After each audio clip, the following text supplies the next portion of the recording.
Good evening, ladies and gentlemen. Welcome to the December 15th, 2015 meeting of the Los Gatos Town Council.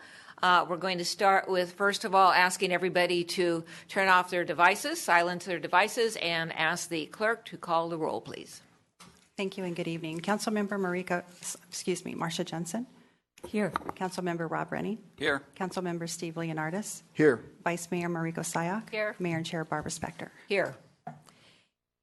Every meeting we have some young person from our community help us lead the flag salute. And so today is no different. It's Brayton Arthur. Brayton Arthur. Brayton, would you please come on up?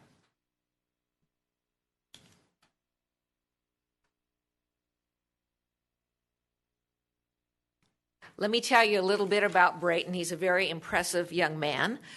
He lives in Los Gatos. He goes to St. Andrew's School in Saratoga. He's in the 5th grade. He has a lot of loves in his life. He loves basketball. He loves to play on the computer, especially Minecraft. He loves to read. He loves to read all kinds of books, including Harry Potter books. He loves to snow ski. And he has a dog and 2 cats, and I'm sure he loves his dog and 2 cats too. The dog's name is Coco, and the cat's names are Toes and Fluffy. And he has another love in his life, which is someone that we on the town really appreciate also, which is our assistant town attorney, Lynn Lampros. So let's give a round of applause for Brayton. Now, as soon as I get this turned right on, give the mic over to Brayton, and if you'll all join us in the flag salute.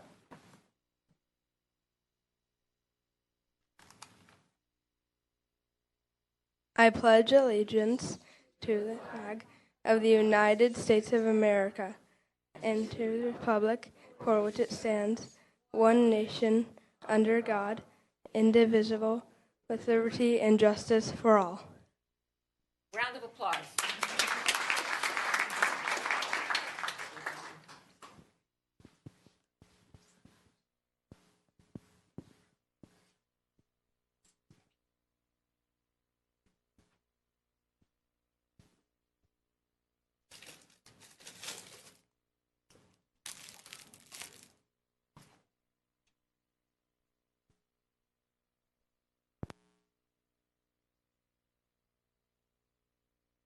So as he goes back down to join his attorney mom, another round of applause.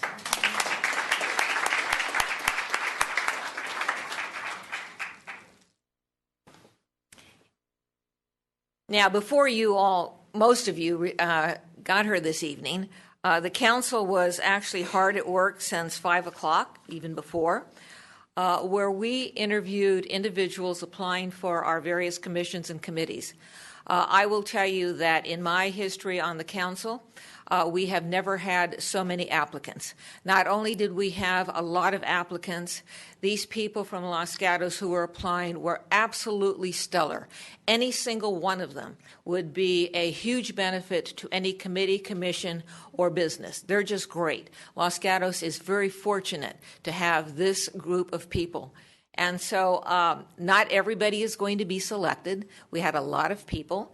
But I would say that you're also fantastic. If you don't get chosen this evening, please do reapply. Do be involved in our community. You're just so stellar. Now, having said that, I'm going to be turning the process over to our clerk, who will be going through the names of the people who applied, and the council will be making its vote and decision. Thank you. Good evening, Mayor and Council. Tonight I'll be announcing the boards, commissions, and committees in alphabetical order, along with the number of vacancies, number of applicants who have applied to the positions, and how many votes each council member will have for that board, commission, or committee. I will then announce each applicant and ask for a vote by show of hands. Once council has completed the voting process for the commission, I will announce the applicant or applicants who have been selected to that position. This process will continue for each board, commission, and committee during the evening's appointment process. Upon completion of the appointment process, council should direct the clerk administrator to re-advertise for any open positions. The first board commissioner committee is the Ad Hoc Citizen Committee. There is one vacancy, 7 applicants, and each council member may have 1 vote. First name is Mark Bonet. Second name is Uday Nagadran. Third name is Mark Sekia. Thomas Spilsbury. Stanford Stickney. Heidi Timmons Owens. Jack Van Naden. Jack Van Naden is appointed to the Ad Hoc Citizen Committee. Arts and Culture Commission. There are 5 vacancies and 5 applicants. Each council member may have 5 votes. Rita Baum. Amy Fashnat. Matthew Miller. Thomas Spilsbury. Colleen Wilcox.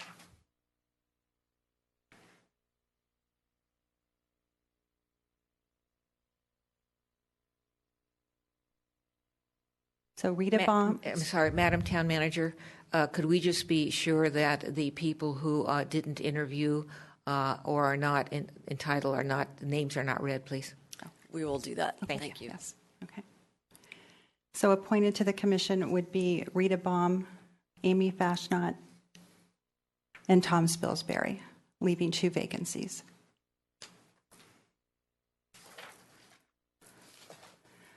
Bicycle and Pedestrian Advisory Commission. There is 1 vacancy and 4 applicants. Each council member may have 1 vote. John Adland. Megan Crummett.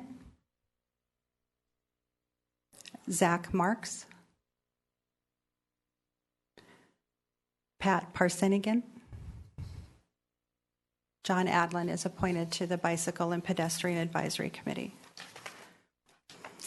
The Building Board of Appeals has 1 vacancy and 3 applicants. Each council member may have 1 vote.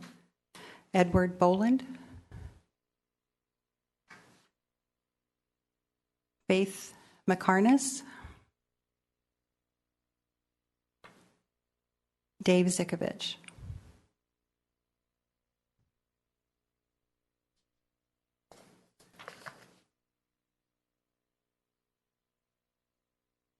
So we have a tie. So now we will vote on between Faith and Dave Zikovich. So Faith McCarness and Dave Zikovich. Faith is appointed to the Building Board of Appeals. Community and Senior Services Commission. There are 3 vacancies and 4 applicants. Each council member may have 3 votes. Dave Knapp. Jean Lennon. Lisa Marshik. Berkeley Miller.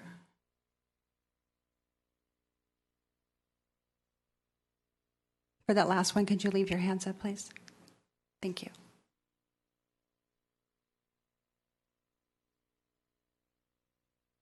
So Dave Knapp, Lisa Marshik, and Berkeley Miller are appointed.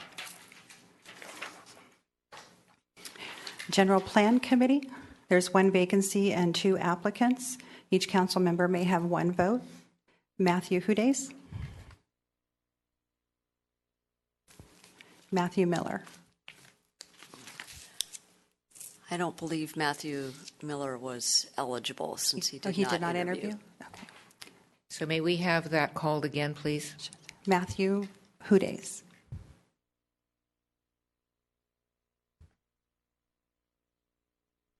So Matthew Hudes is appointed to the General Plan Committee. Historic Preservation Committee, there's 1 vacancy and 2 applicants. Each council member may have 1 vote. Nancy Durham, George Havelka, Lynn Pacheco. Lynn Pacheco is appointed to the Historic Preservation Committee. Library Board has 2 vacancies and 2 applicants. Each council member may have 2 votes. Lynn Doherty, Shelley Katz. Lynn Doherty and Shelley Katz are appointed to the Library Board. Parks Commission has 2 vacancies and 3 applicants. Each council member may have 2 votes, and there are actually 2 applicants now. Matthew Miller did not interview. Madam Manager, may we have that restated? Yes, so there are 2 vacancies and 2 applicants. Brant Corinson, Reza Tavana. Brant Corinson and Reza Tavana are appointed to the Parks Commission, leaving 1 vacancy. I'm sorry, no vacancies. Planning Commission, there are 2 vacancies and 5 applicants. Each council member may have 2 votes. Annette Finsterbush, Matthew Hudes,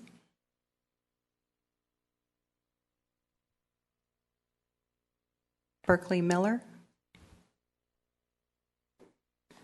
Thomas O'Donnell, Joanne Talasfor.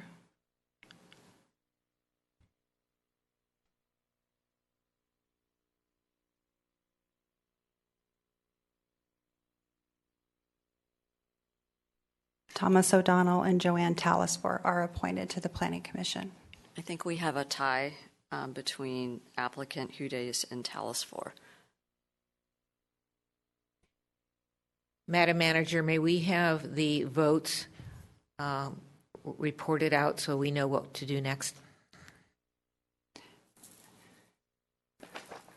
So we have 3 for Matthew Hudes, 4 for Thomas O'Donnell, and 4 for Joanne Talasfor. I only saw 3 for, could we revote for, Yes. for Joanne? Okay, so Joanne Talasfor.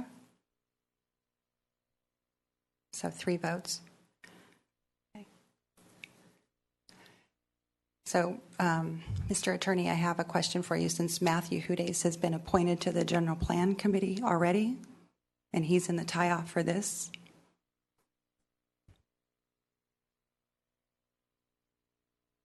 He wouldn't be eligible, I don't believe, under our rules to be on 2 committees, so he's already been appointed to 1. So he's not qualified for this one unless we wanted to change, someone wanted to reconsider their vote for the Plan Committee because they weren't aware of that. All right, what I'm going to do, given what the attorney just said, we will go back to the General Plan Committee, which currently has 1 vacancy and 1 applicant, Matthew Hudes, who did win in our last vote. And I'm going to ask the clerk to recall the General Plan Committee. Thank you. okay. General Plan Committee, 1 vacancy, 1 applicant, Matthew Hudes. Okay, 1 vote for Matthew Hudes.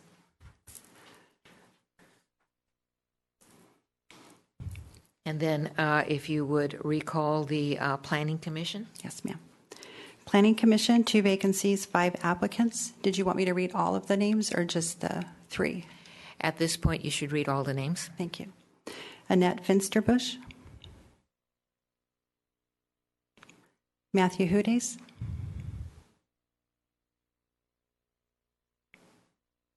Berkeley Miller,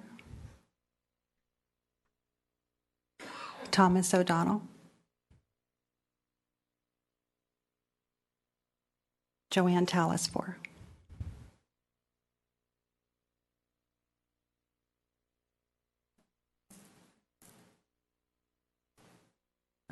So we still have the tie between Matthew and Joanne. If you could please give us the count on each one. Matthew Hudes has 3, Joanne Talasfor has 3, Thomas O'Donnell has 4. So I'm assuming, staff, that we are going to do a vote between Mr. Hudes and Ms. Talasfor? Correct. Thank you. Okay. So Matthew Hudes.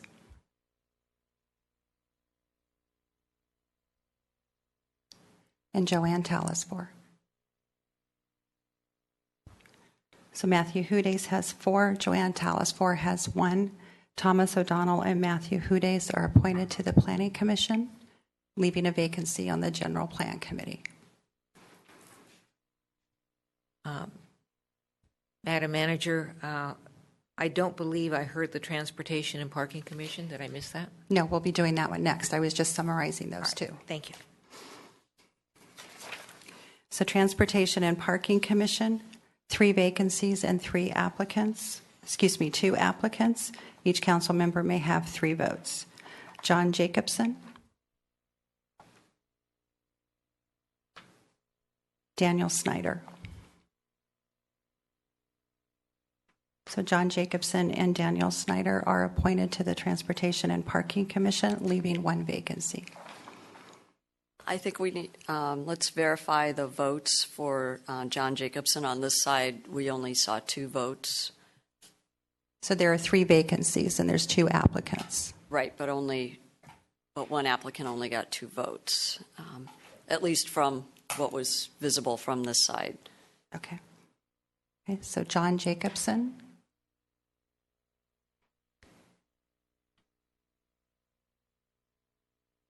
Okay. And Daniel Snyder. Okay.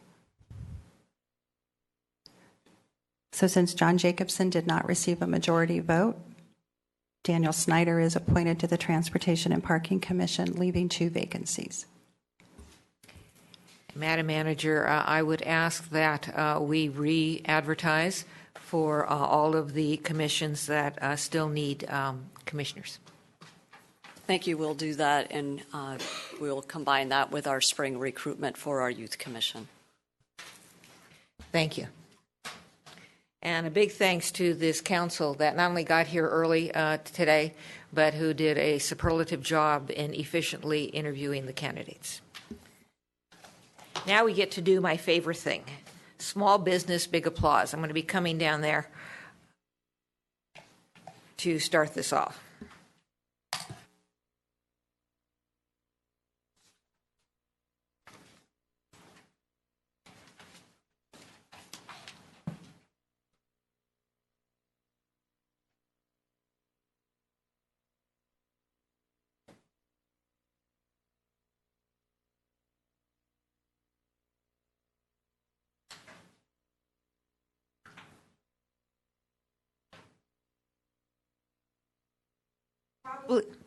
Probably the most fun thing a mayor gets to do is award a proclamation to the small business big applause. We get to choose one small business in Los Gatos that has served our community for many, many years.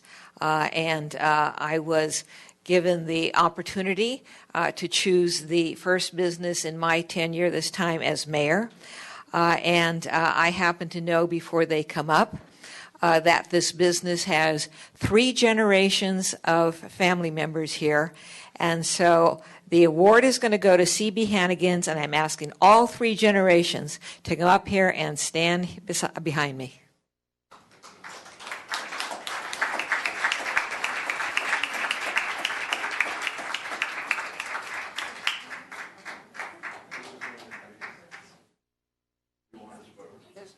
Come around behind.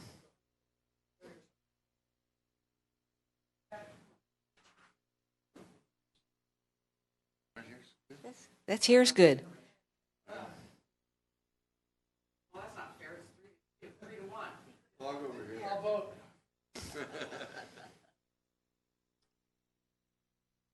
Come on up.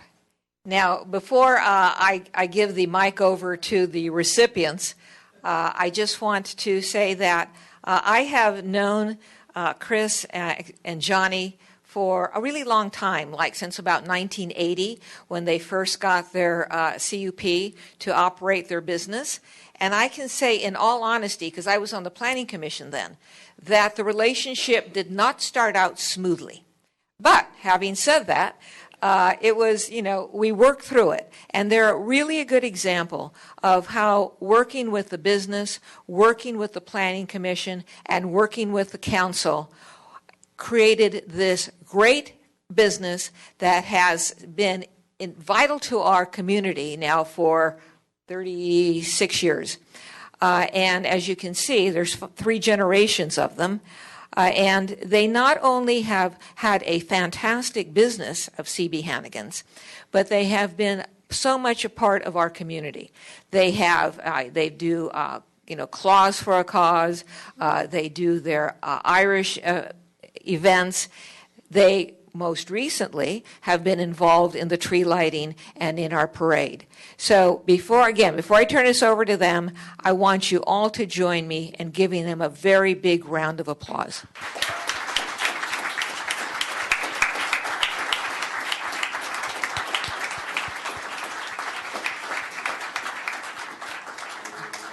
And for those of you in the front row, you didn't see, they got a standing ovation. All right, who's speaking for the business? I think Why don't you introduce her? Let me, first of all, Chris and I have been not only partners, but we've been best friends for over 35, probably more like 38, 39 years, and it's been a wonderful road. But in trying to get the road going, we couldn't have done it without Chris's mother. She's our touch of class that Chris and I, well, we're not sure we still have it yet, but Mose is the one. When we came with our parents to do CB Hannigan's, and the idea was to go ahead and make a place for all of the kids can go, our parents can go, a general meeting place, and we hope it still stands today. And I think it's kind of fun to see all the generations come through, and we're proud of the fact that we have all different families and their kids come in. It's like on the night before Thanksgiving. The grandparents come in, the parents come in, the kids come in. Instead of staying until 2 o'clock, I think we're gone by 9 now. But it couldn't have been done without Mose Dawson.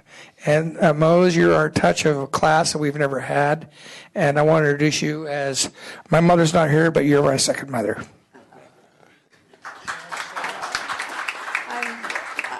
I'm very proud to have been a part of this, standing by and admiring these 2 remarkable men who have retained their friendship and the joy in being with the community for all these years. It is on Friday, I'm the ace volunteer. I'm the assistant to the busboy, and I have a fine time. Thank you very much. Max? One last quick word. One of the joys of parenthood is bringing your children into the world that they're not only interesting but self-sustaining, but to have them share in what you enjoy and have loved your whole life, and have one of them come and show me how to really cook and really add and take the whole menu up, not just a notch, but many, many notches. To have my son Max come on board and take over the kitchen. I don't think anybody in this room will deny the fact that he's an incredible cook and also one of the best. Also a joy to have around. So I feel very, very fortunate not only to have Max and Mose and my best friend Johnny Hannigan and Patty, but to live in this community. It's been joyous, and we're not done yet. Thank you. And now their proclamation. This is where you have your photo up.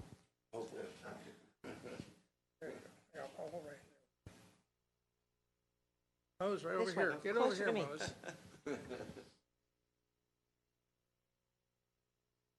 A lot of pressure. Does this get us out of any All right. classes or anything? No, but that's enough pictures. Thank you all very much. Thank you, Mayor.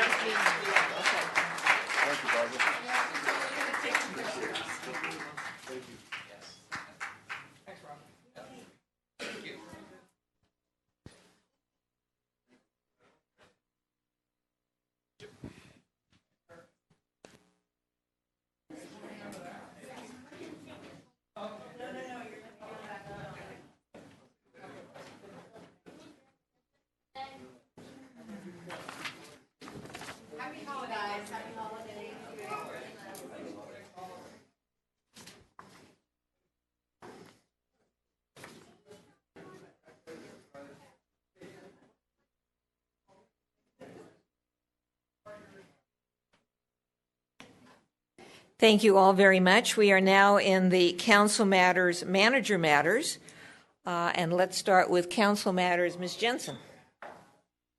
Thank you, Madam Mayor. On behalf of the Town of Los Gatos, on December 3rd, I went to the Plan Development Advisory Committee, where we are discussing and reviewing our Plan Development Ordinance. And we may be nearing, and also the Vice Mayor was there, we may be nearing an agreement and recommendation with respect to the ordinance at least. On December 9th, along with the Mayor, I was at the CDAC, where we discussed potential applications for subdivision of property on Greenridge Terrace and on Camino del Cerro. And yesterday, I was at the Route 85 Policy Advisory Committee, consisting of many jurisdictions, where we attempted to come up with a plan of action and what our goals and objectives are with respect to getting a study done of Route 85 and our transportation options. And we do not yet have another meeting scheduled. Thank you. Mr. Rennie. Thank you, Madam Mayor. I did several things. I attended the Los Gatos Education Foundation Appreciation Event. I think all the council was there. Also attended the youth parade, of which all the council was there. I also attended the Cities Association holiday dinner on December 3rd. And I did a Christmas tree lighting at the terraces with the Vice Mayor, where we also sang songs afterwards. Nobody warned us we were going to roped into songs when we went, I think. We sang quietly, though, so we didn't disturb anybody. And then I got invited to a breakfast for a new organization I hadn't heard of before called FLY, which is Fresh Lifelines for Youth, which I wanted to share with you. It's an organization that works with youth that have either incarcerated or are on probation or at-risk high schools, where they assign mentors to them to help them go through the whole court process and feel like they have somebody on their side.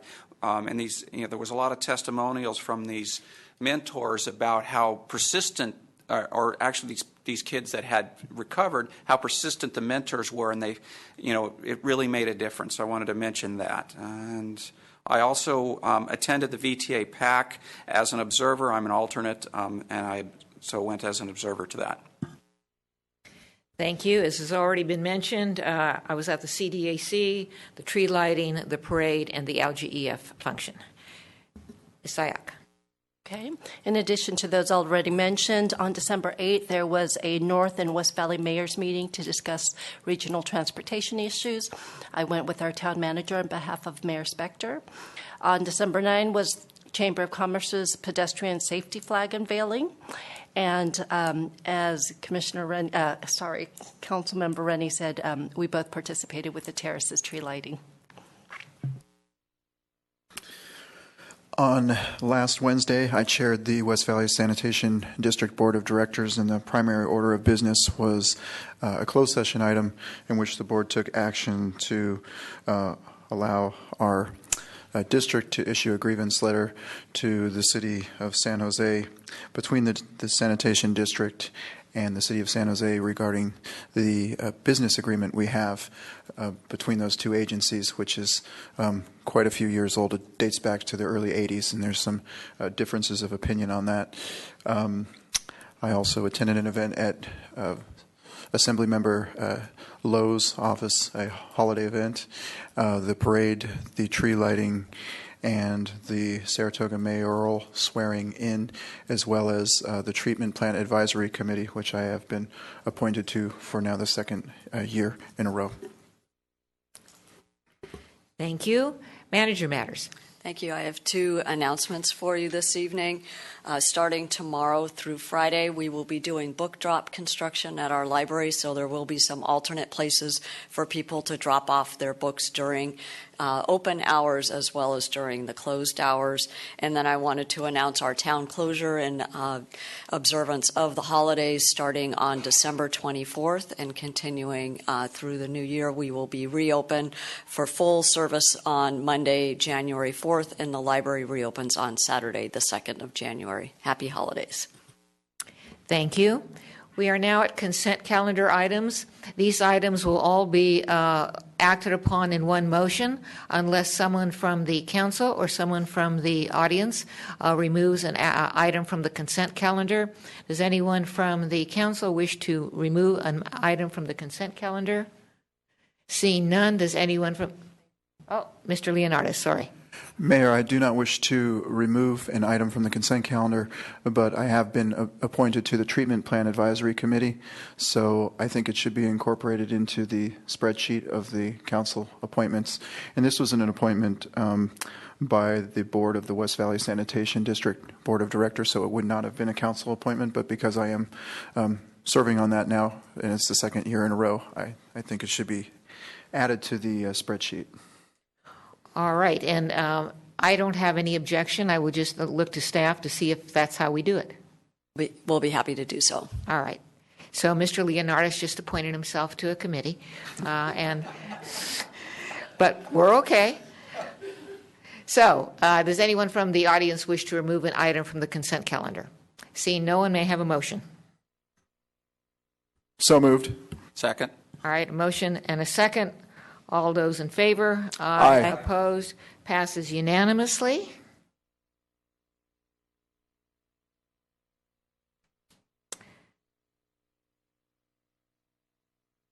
I think we are at verbal communications. Yes. We are now at verbal communications, where anyone in the audience can address the council on an item or items that is not on our agenda this evening.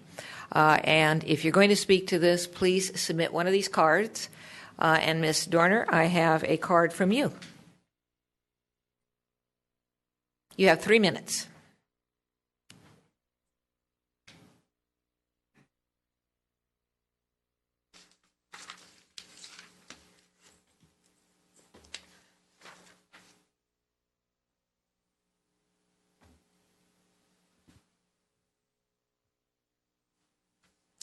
Hello, I'm Angelia Dorner, a proud resident of the Almond Grove.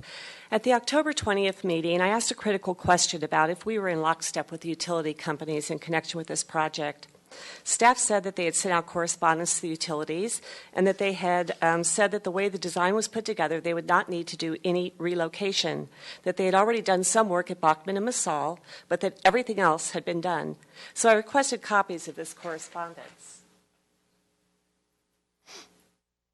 I received a response saying that they needed more time to search their records, and such would be made available no later than December 23rd. I expected that such correspondence would have been readily accessible. I have some ideas as to why, but I'll let you think up your own. Over the last year, I have repeatedly asked for this kind of information about our utilities. Staff's remarks only referred to no need to relocate, but what about these other types of information? Information which I believe are critical when planning this project, as well as for you to make an educated decision about pavement choice. What's really also very disappointing to the residents is that no one has ever collaborated with the utilities about what kinds of upgrades or other improvements could be made since the streets are going to be torn open. Residents have been asking for conduits for even empty, for fiber or other new technologies that might be put in down the road. Also early on, residents were told that there would be no opportunity for undergrounding of utilities. But the word on the street, word on the facility, is that it is being done on Broadway. If that's true, why would that not surprise me? You know, I got on the website late this afternoon and noticed that the RFP for design on the remaining 8 streets had been issued. I haven't read it all, but here are a few things that I wanted to share with you. Right off the top, the future design consultant will have to coordinate with all utilities, including location and evaluation of existing utilities. That's right, nothing has ever even been discussed about the other 8 streets with the utilities. Curbs and gutters refer to those that do not match the proposed grades. I found it alarming that the same thing is said about the sidewalks. Are we talking about raising our sidewalks again? Analyzing storm drainage and design upgrades, even though there are no funds for a new drainage system. What was done in the Broadway and Bachman designs? Are such upgrades incorporated into the Phase 1 project costs? And finally, the consultant is to provide construction management and administration for the project. which, using town staff's current estimates, is over $1 million. There's just a lot of things in this RFP that sort of alarm me. Like I say, I've not read it all, but these are just a few of the highlights. I'm not sure if anyone has been involved with reviewing the RFP or what the status will be going forward. Thank you. Thank you. I have no other cards, and so that is the closing verbal communications. Going on to other business. Agenda item 9 is to provide direction regarding the 2016 Music in the Park Summer Concert Series. And before I turn this over to staff, by way of background, I asked that this item be placed on the agenda because I was concerned that this council has not made any decisions one way or the other with regard to music in the park, whether they want it, whether they don't want it, if they want it, under what terms. And it was my understanding that if we did want to do something, our time frame was running out, and as it turns out, that is the truth. That is accurate. So that was my reason for bringing this forward, and now I will turn to staff for the staff report. Good evening, Mayor and Council. Christina Gilmore, Assistant to the Town Manager.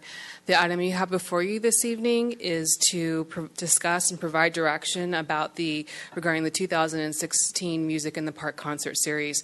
I would also like to advise the Council that a desk item was distributed this afternoon on this item. So, as the mayor mentioned, the Music in the Park series, concert series, has been an annual summer concert event that's been held in the Civic Center grounds since 1988. In 2009, the council contracted with Los Gatos Music and Arts to administer and produce the concert series for a 5-year contract. That contract was expired, did become expired last year in 2014, and in May of this year, this council extended the agreement with Los Gatos Music and Arts to produce a summer concert series through the summer of 2015. This fall in September, that organization approached the town and let us know that as of January 2016, they would no longer be producing the summer concert series, as they will be primarily focusing their efforts on their other music concert series, Jazz on the Plaza. So this evening, per the mayor's request, we have brought forth to you a series of questions about the future of this event, as well as a series of recommendations, staff recommendations. These are just ideas that staff thought about to bring forward for council consideration. Of course, these are just recommendations for ideas. This is not a limited list, and if the council so chooses to direct staff to go in another direction, they may do so. So that concludes the report. Staff is available to answer any questions. Questions of staff? A lot. Mr. Leonardis. Thank you, Mayor Spector.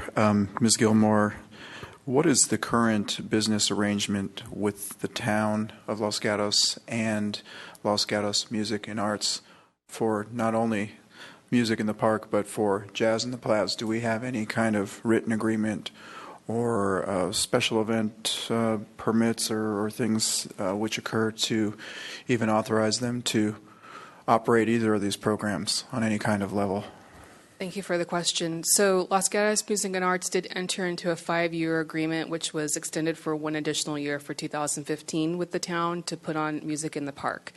The Jazz in the Plaza Summer Concert Series is put on every year through a special permit. So they apply for a special permit through the town, which the town administers, and that is the agreement that the town has for the Jazz in the Plaza. So it's a separate agreement from the Music in the Park Summer Concert Series. Mr. Leonardis. One follow-up. Thank you, Mayor. So the special permit, has it been issued for 2016 for Jazz on the Plaza? I'm not certain. I believe usually at the beginning of the year, that's when the town staff will initiate conversations with any of the organizing groups who plan on putting on events for the upcoming year. So I can't answer that question with certainty, but if they have not submitted an application, I anticipate they would be shortly. Thank you. Vice Mayor. Thank you. Ms. Gilmore, I have 2 questions. The first, thank you for all the different options that you've identified. If my first priority / objective is to ensure that we do have a Music in the Park this summer for 2016, realistically, for time frame, requesting an RFP would delay us to a point where we would not see it this year. Is that correct? Based on the limited information that we have from Los Gatos Music and Arts, they have traditionally started their recruitment process for bands in the January timeframe to plan for a summer concert series. So using their baseline timeline, if we were to issue an RFP, that could put us behind for several weeks. We don't know as of yet. We don't have any parameters for an RFP, and that's why we're asking the council for direction if that is an option the council would like to pursue. So we would have to put together an RFP and see what type of response we would get, and then put together also an evaluation process. And then once a vendor or an entity was chosen through the evaluation process, that would have to come back to the council for review and approval for an agreement. So that could potentially take several weeks, if not a few months. Okay. And then my second question, the second bullet, request interested entities. Does the town know of any interested entities that we could work with to produce a 2016 series? So the town has been approached by the new museum, Los Gatos. They have expressed an interest in talking to the town about putting on some sort of event, if not necessarily a summer concert series. We do understand that they were going to be meeting with their board of directors to understand if that is something that they would still wish to go forward with. We have not received any additional information. We've only had exploratory conversations with that group as of now. Thank you. Further questions? Ms. Jensen. A couple, if I may. First, a follow-up on the Vice Mayor's question regarding, assuming the council wanted to maintain what people have become known as Music in the Park, and we did not have a promoter, how would the town imagine that it would go through that process? We have budget constraints, we have all kinds of staff issues.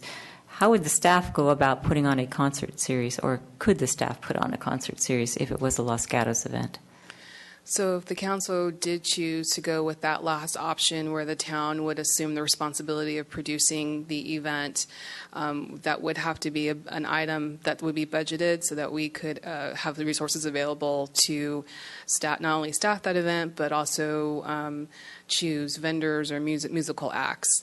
Those costs we don't have identified, so staff would have to do some additional research to come back to council with some numbers if that is an option the council wanted to pursue.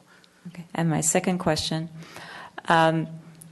with respect to the second bullet in asking for proposals, assuming that the council was interested in having proposals from multiple entities, not necessarily just the museum, and not necessarily just music or whatever the museum had in mind, how would the town go about publicizing the availability of sponsoring that kind of a program or event? We would use our usual communication avenues that are available to us, the town website. We could issue a press release. We could advertise through our social media accounts as well as through our What's New. So that would be the first route that we would go through. And then through the process, if we identified other communication vehicles, we would certainly utilize those. And one last thing. Jazz in the Plaza is by special event permit. It doesn't have a contract. If the town said we're going to issue a special event permit for every Sunday or whatever, people could come up and just say, yeah, on Sunday I want to put on whatever without going through this process and formalizing it. Not suggesting that that's a great idea. I just want to see if that could happen. So that's precisely the type of direction we would like to receive from the council. How would you like to proceed? If an event such as Music in the Park was to continue in the future, would it continue through a special event permit? Would the council prefer to contract with an organization to put on all of the events? Does the council prefer to go some other option? So that's the type of direction we're looking for the council to provide. Thank you. Mr. Rennie. Thank you, Madam Mayor. Sitting here listening to the other questions, mine are multiplying. First of all, if we went with option 2 with the proposals, we'd still have a contract, correct? Correct. So then why, I guess I want to understand better, why would we do an RFP versus not an RFP? Is RFP just help give people an idea of what we want to see versus we just take whatever comes to us? That's precisely, I think, the meaning behind the recommendation. So the council could, if they chose to go with item number 1, option number 1, you could give us a set of parameters that need to be included into an RFP, and that way we would clearly outline the expectations that could be anything from hours, it could be days of the week, the number of summer concerts to performance standards. So that would be included in the RFP. So for any responsive bidders, they would understand precisely upfront what the town's expectations are, in addition to any monetary value that the council wanted to assign to this. If the council decides to go with option number 2 and just say that we are seeking proposals, then it would be much more fluid. The staff and the council would have to sort through those proposals and do an analysis and come up with a recommendation based on whatever the council desires. So an RFP would be far more defined. Option number 2 would be a little bit more fluid. Either option could work. It just depends upon the desire of the council. 2 more questions. So following up on one of Mrs.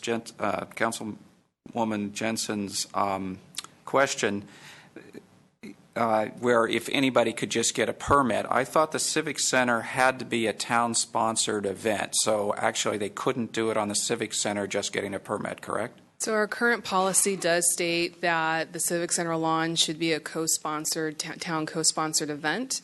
I know that the mayor has agendized for February a special event discussion where that issue would be an issue that we would bring forward to the council for discussion. So if the council desires to follow the current policy in place in anticipation that that policy may change in the future, that would be direction we would need to get from the council. We just really do need some defined direction from the council about how you like to proceed.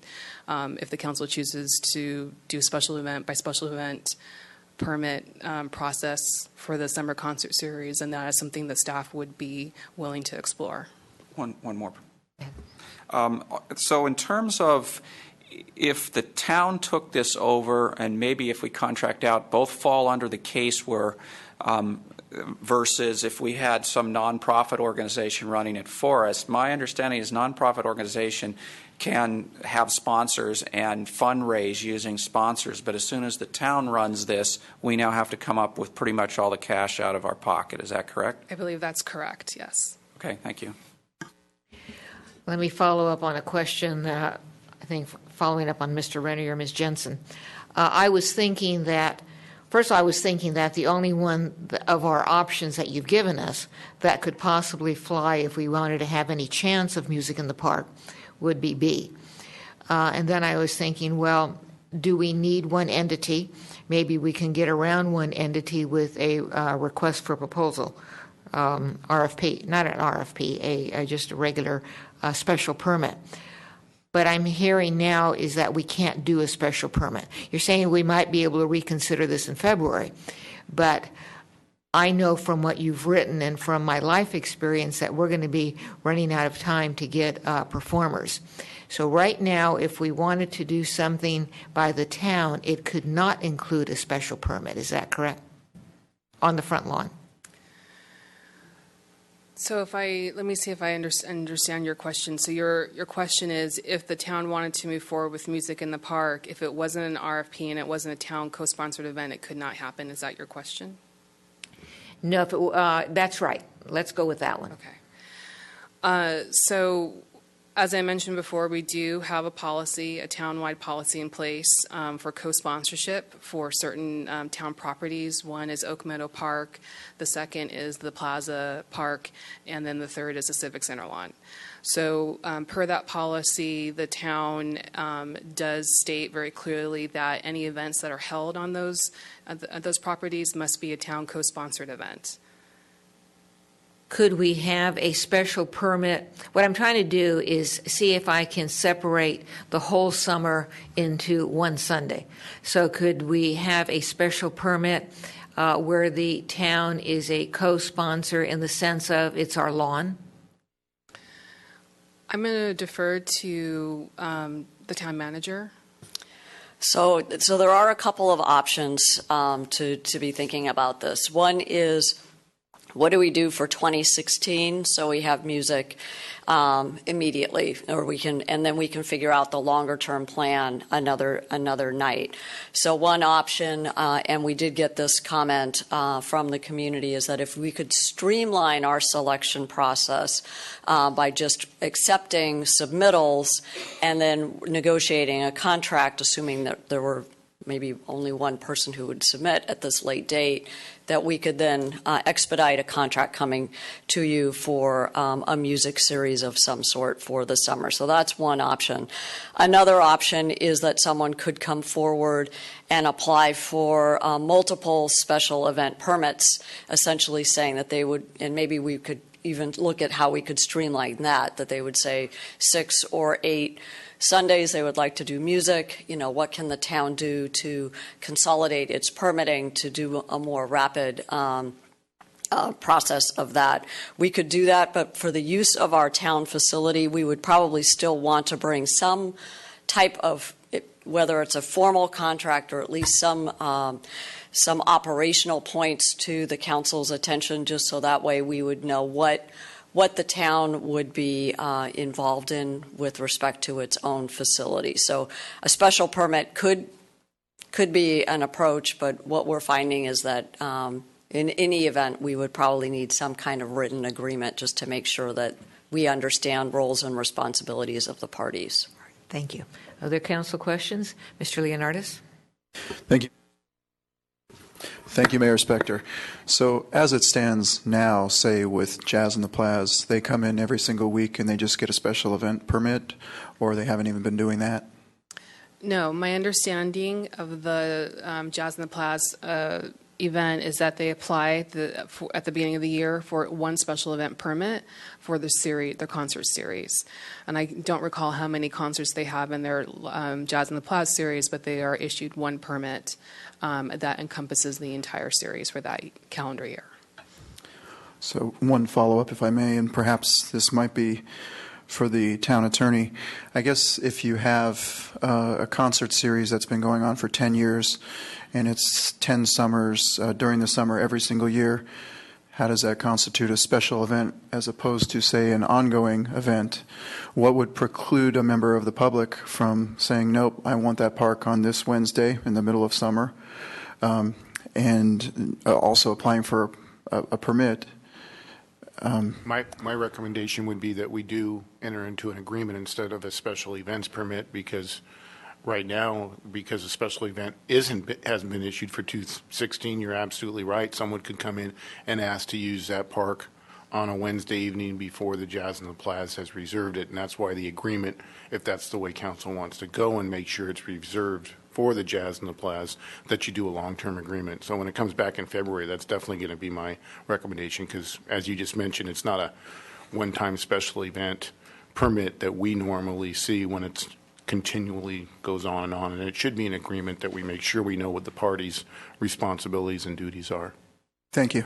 And may I add, Councilmember, Plaza Park does fall under the policy that it must be a town co-sponsored event. So the town is a co-sponsor with Los Gatos Music and Arts to put on Jazz in the Plaza as well as Music in the Park.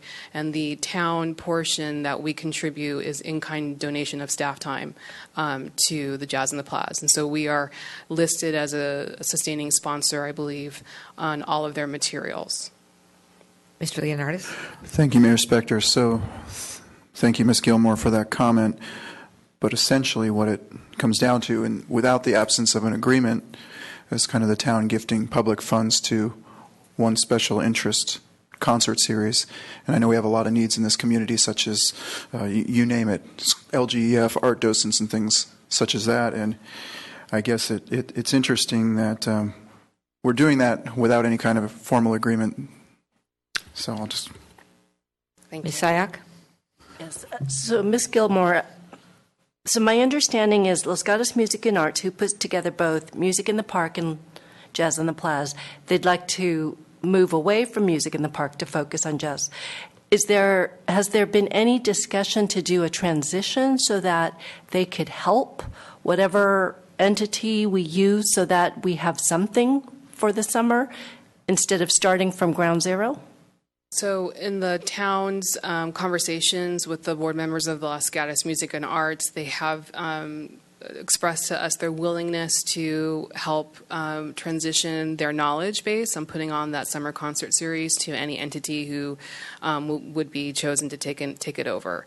So they're willing to mentor, to share their information. However, they have made it clear that as far as producing the Music in the Park event, that is not something they are willing to do after 2015 concludes, and that they would like to focus on their primary event, which is Jazz on the Plaza.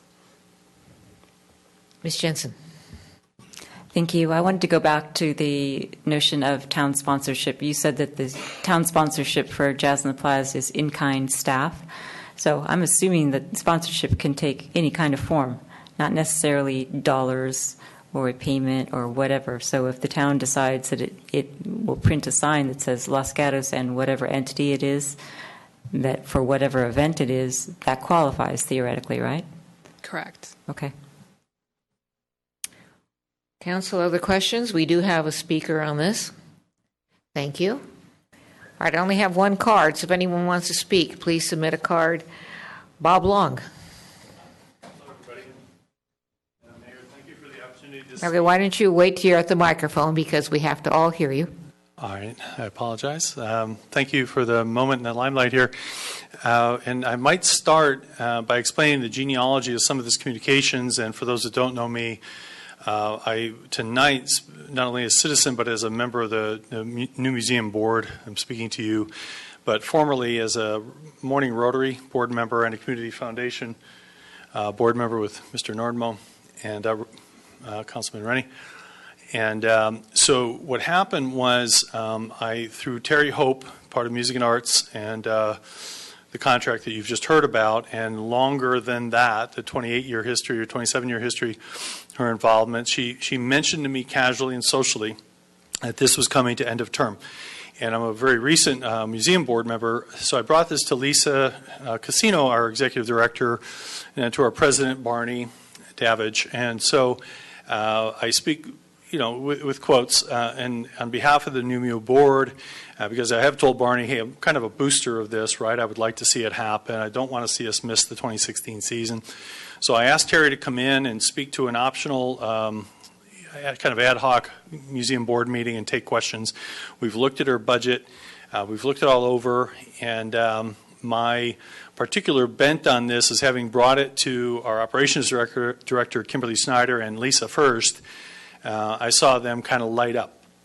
So the board is waiting for more information per what I might bring back tonight or you will publish later. However, we're, on my part at least, extremely interested in this transition. Terry and Jonathan, I've spoken to them privately, and Jonathan only has one request. He hopes the volunteers can be honored at some point. And Terry gives us a full year of support and transition. And so it's quite clear, that we know what bands even, so that's my minute left. We have an idea how we might take this from 10 weeks to 8 weeks and do a couple things, maybe an educational backbone to it because the museum theme or mission is education. So whereas the music starts at 5, typically we might at 4 o'clock have some connected educational hour for kids, let's say. It connects museum exhibits, which Woody Guthrie is included right now if you go by. So this falls under our definition, by pretty solid agreement on the board, and there's no adverse opinions, only asking for more information. And so in terms of your bullets, I can share one thing, I believe very politely and speaking for the entire board. The RFP process could be complicated, and as mentioned already, we might fail to meet the dates. So if we fall into bullet 2, it would be perfect. Thank you. Thank you, Mr. Long. Mr. Rennie.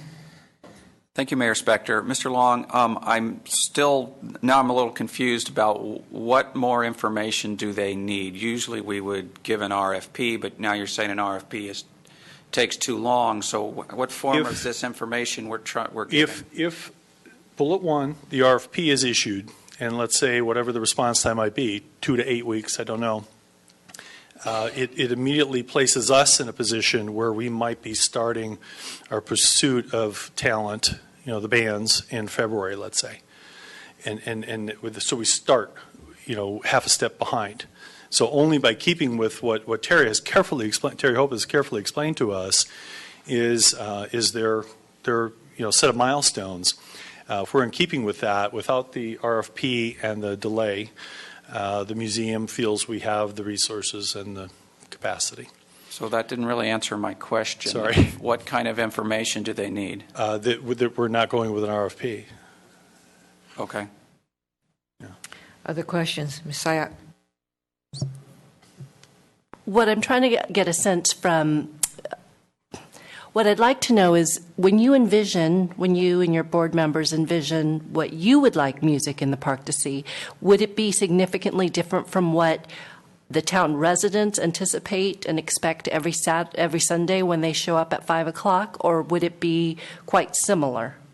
Very similar from a casual standpoint, but for example, there are some ethnic bands that are extremely popular.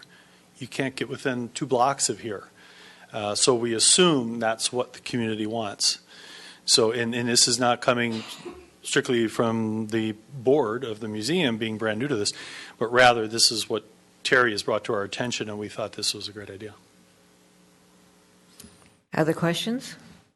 Seeing none, thank you, Mr. Long. Thank you very much. No one else has submitted a card, and I see no one running forward to the mic, and so I'm going to close the public testimony portion of our hearing and go back to the council for discussion, motion, direction. Mr. Leonardis. Thank you, Mayor Spector. And I feel very fortunate that I worked on music in the park for 3 seasons and jazz for about 5 seasons. So I'm very familiar with the programs and how they work. And I was really not aware that we had no formal agreements until earlier this year when Los Gatos Music and Arts decided that they didn't want to do music in the park on Sundays anymore. And it was disappointing to me because it's a very well-attended community event, and a lot of people look forward to going out there on a weekly basis and enjoying themselves and enjoying our community. When it comes to the future, I think we need to have something more formal, and I would be supportive of the idea of submitting an RFP for both programs. And if Los Gatos Music and Arts or the new museums want to come back and submit their proposals through the RFP process, that would be wonderful. But I don't understand why an RFP process would take that long for what this is. It was quite simple, really. When I was part of the program, we had about 5 key volunteers, and we booked the bands, and we hired a sound guy, and we set up some easy-ups, and the people came out, and it wasn't that complicated. Yes, we had a few sponsors, of course, as well to help fund the program, but this doesn't have to be some complicated ordeal to submit an RFP, in my opinion. There are a lot of other communities in the Bay Area who have music programs, and we have ours on Sunday. A lot of them have theirs during the week, and I think we have an advantage of having it on Sunday. We never had problems booking musicians. So I do agree with the concept of starting them earlier in the season, but I know there were musicians that were booked very late last season by Los Gatos Music and Arts. So I see at this point no disadvantage to just going with a formal RFP program, and in moving forward in that respect and having formal written agreements for these music programs. Because as I stated earlier, somebody could just go out and pull a permit for the park, the plaza, and start juggling out there on Wednesday night, and jazz might think that they were entitled to it automatically, and they're not, the way it stands.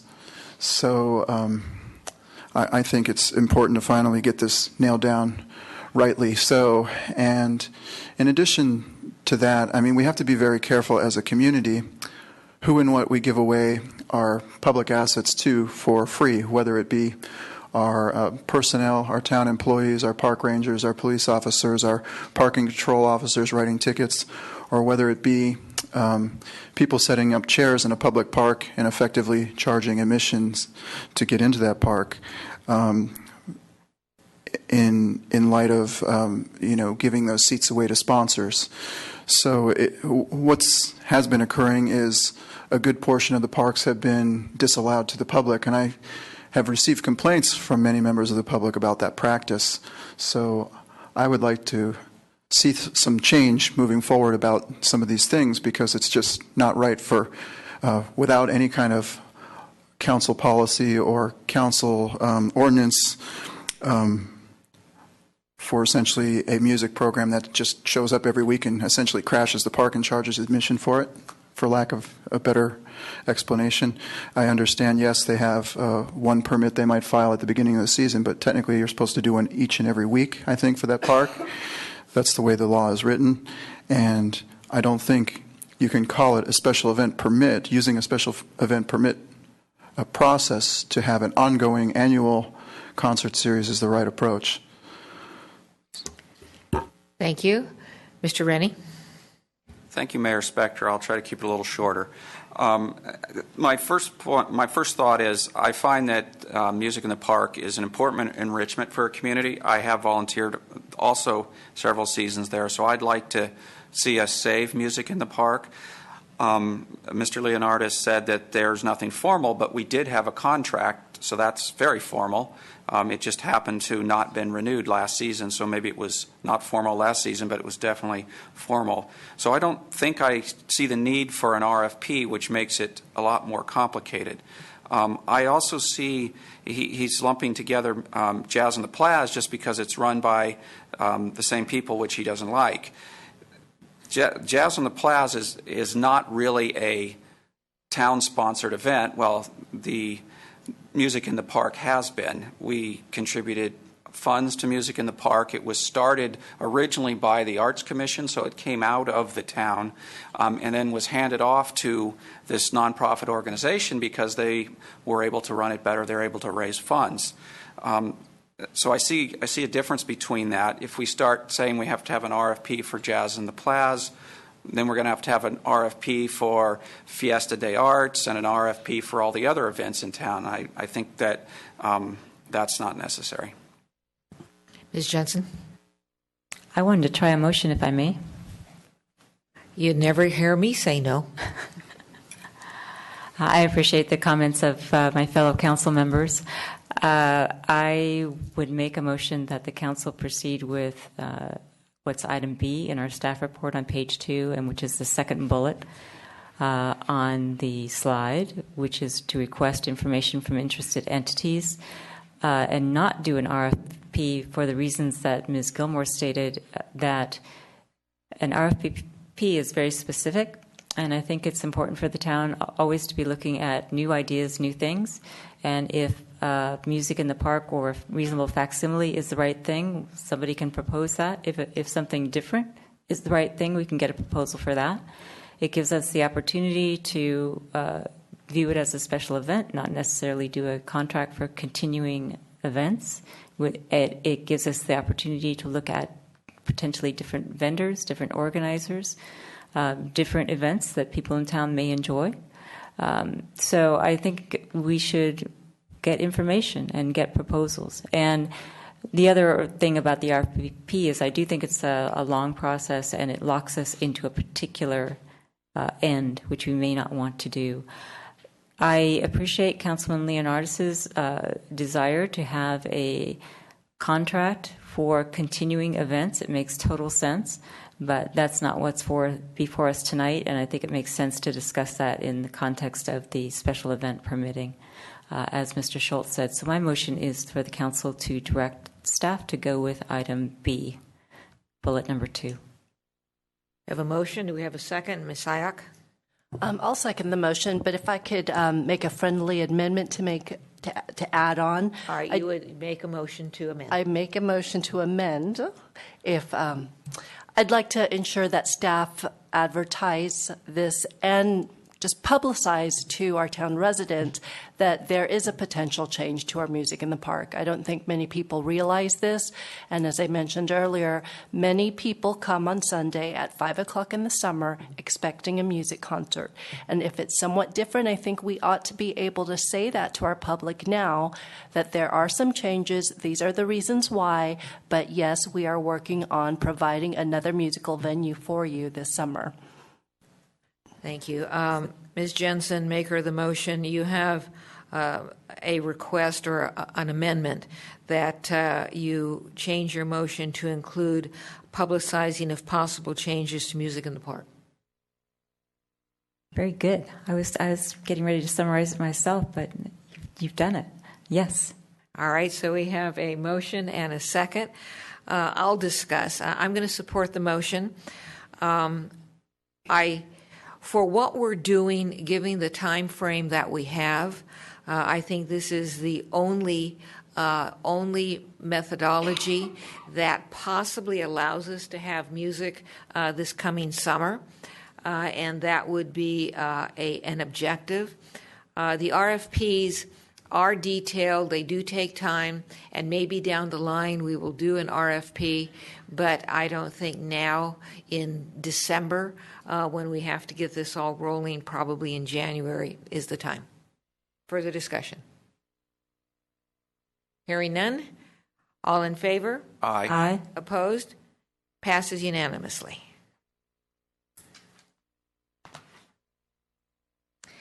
Agenda item 10, possible separation of parking requirements and seating capacities.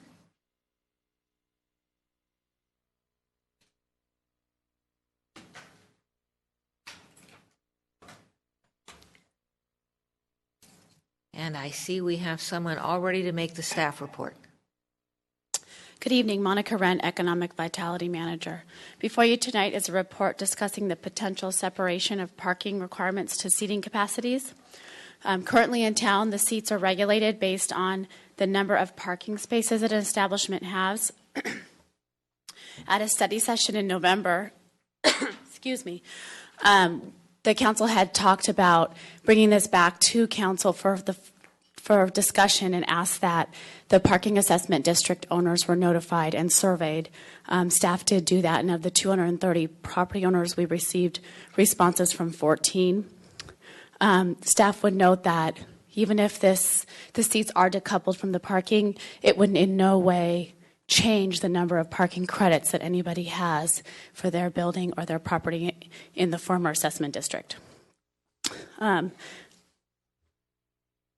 looking tonight for your direction. If you are interested in decoupling the seats from the parking requirements, then we would go ahead, staff would go ahead and do a little more work on getting some specifics for you, drafting an ordinance amendment, and then putting that through the full process of the Planning Commission, then back to the council for the final review. We do want to note that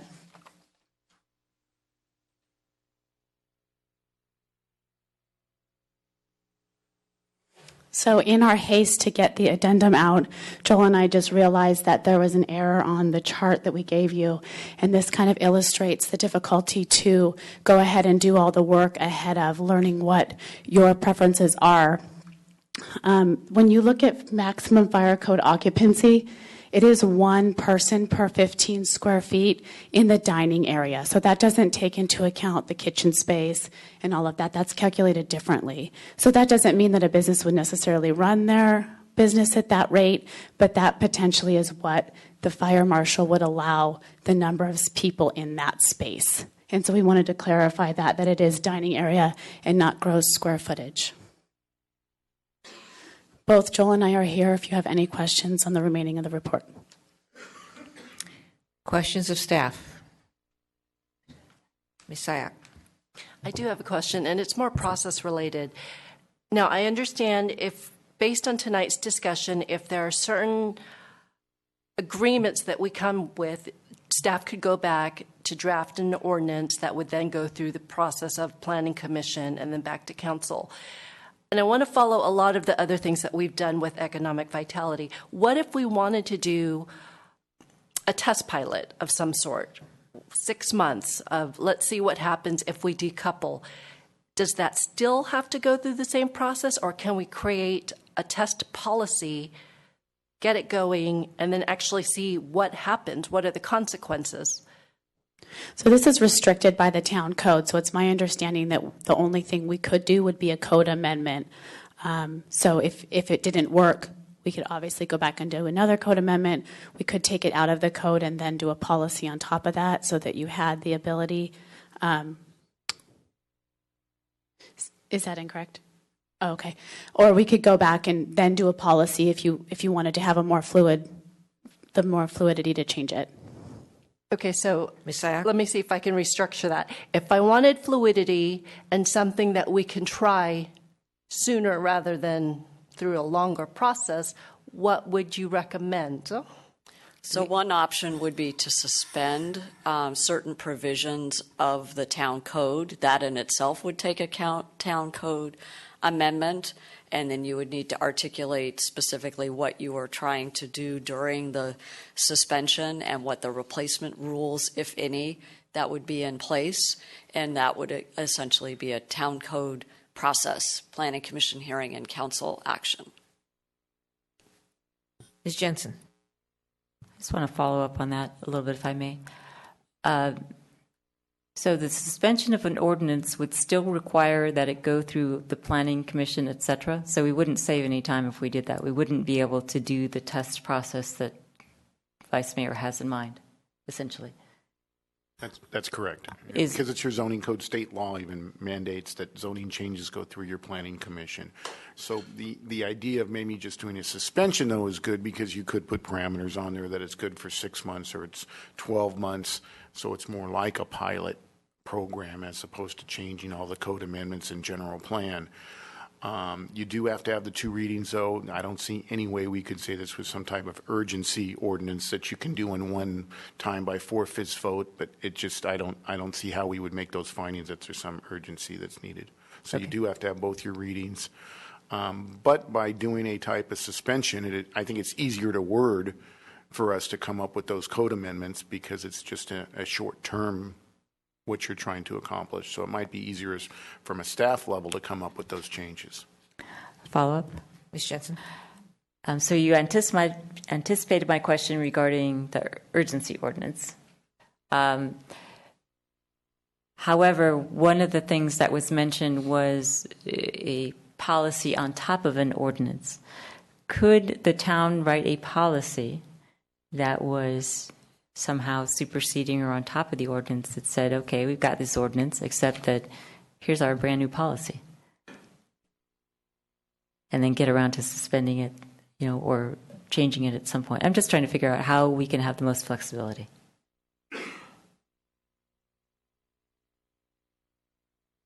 Instead of changing an ordinance, I believe we could come back with just an ordinance from council declaring that we would not enforce certain provisions of our ordinance for a period of time, and therefore they would not be enforceable from a code enforcement standpoint.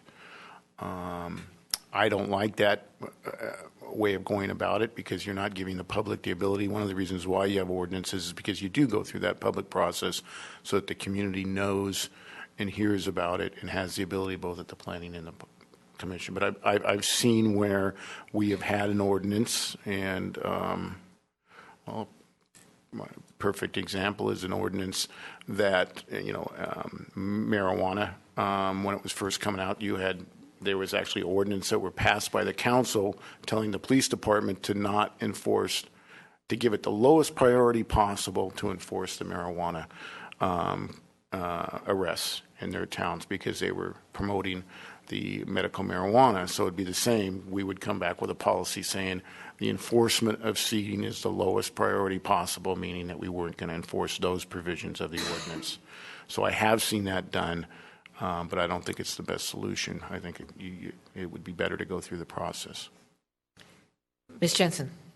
Sorry, just one final follow-up on that. So the businesses that are operating now under CUP that has parking linked to seats, their conditions of operation would not change at all pending this process, and then the council will give you direction on whether we wanted to go towards you bringing us back proposed language, or we wanted you to go towards a possible suspension of certain of the sections relating to that, and that would go through the process, and we'd figure that out. Is that how it would work? Yes. The options? And we do have a placeholder. In January, we have the formula retail ordinance going to Planning Commission. We could potentially put this on that same agenda. If you wanted to make an ordinance change, it could go to Planning Commission as early as January 13th, and then come back to you as early as February 2nd. Okay, thank you. Further questions of staff? Seeing none, thank you. I have no cards. Is there anybody who wants to address the council on this agenda item? Seeing no one, I will close the public testimony part of our hearing and look to the council for discussion motion. Well, I'll discuss then. I think that what the council could do this evening, based upon the information it has, is make a decision as to whether or not it wants to consider decoupling parking from seats from parking, or seats from some other methodology, such as the fire requirements. And we could send that issue to the Planning Commission. It could get to the Planning Commission in January. So that's where I see the core of what the council could do this evening. Mr. Leonardis. Thank you, Mayor Spector. It sounds like a good idea. In principle, I just have reservations about it. I know that a lot of the business owners have already kind of done their own decoupling by adding more seats beyond what their CUP requirements may allow. But without a firm commitment on a future parking garage, I'm kind of hesitant about moving forward with anything in this regard. I'll recognize myself again. I thought it was a really good staff report. I thought the information was very helpful. I thought that the data we got with regard to other jurisdictions and whether or not they had one parking space for 3 seats, one parking space for 4 seats, the fact that the fire code was used in several jurisdictions, many of which were outside of Santa Clara County. But I just thought the comparison of what we do here versus what they do in other locations was helpful. I also think that how many seats you have, how many seats you allow, and whether you take parking into consideration or not is very much a local issue.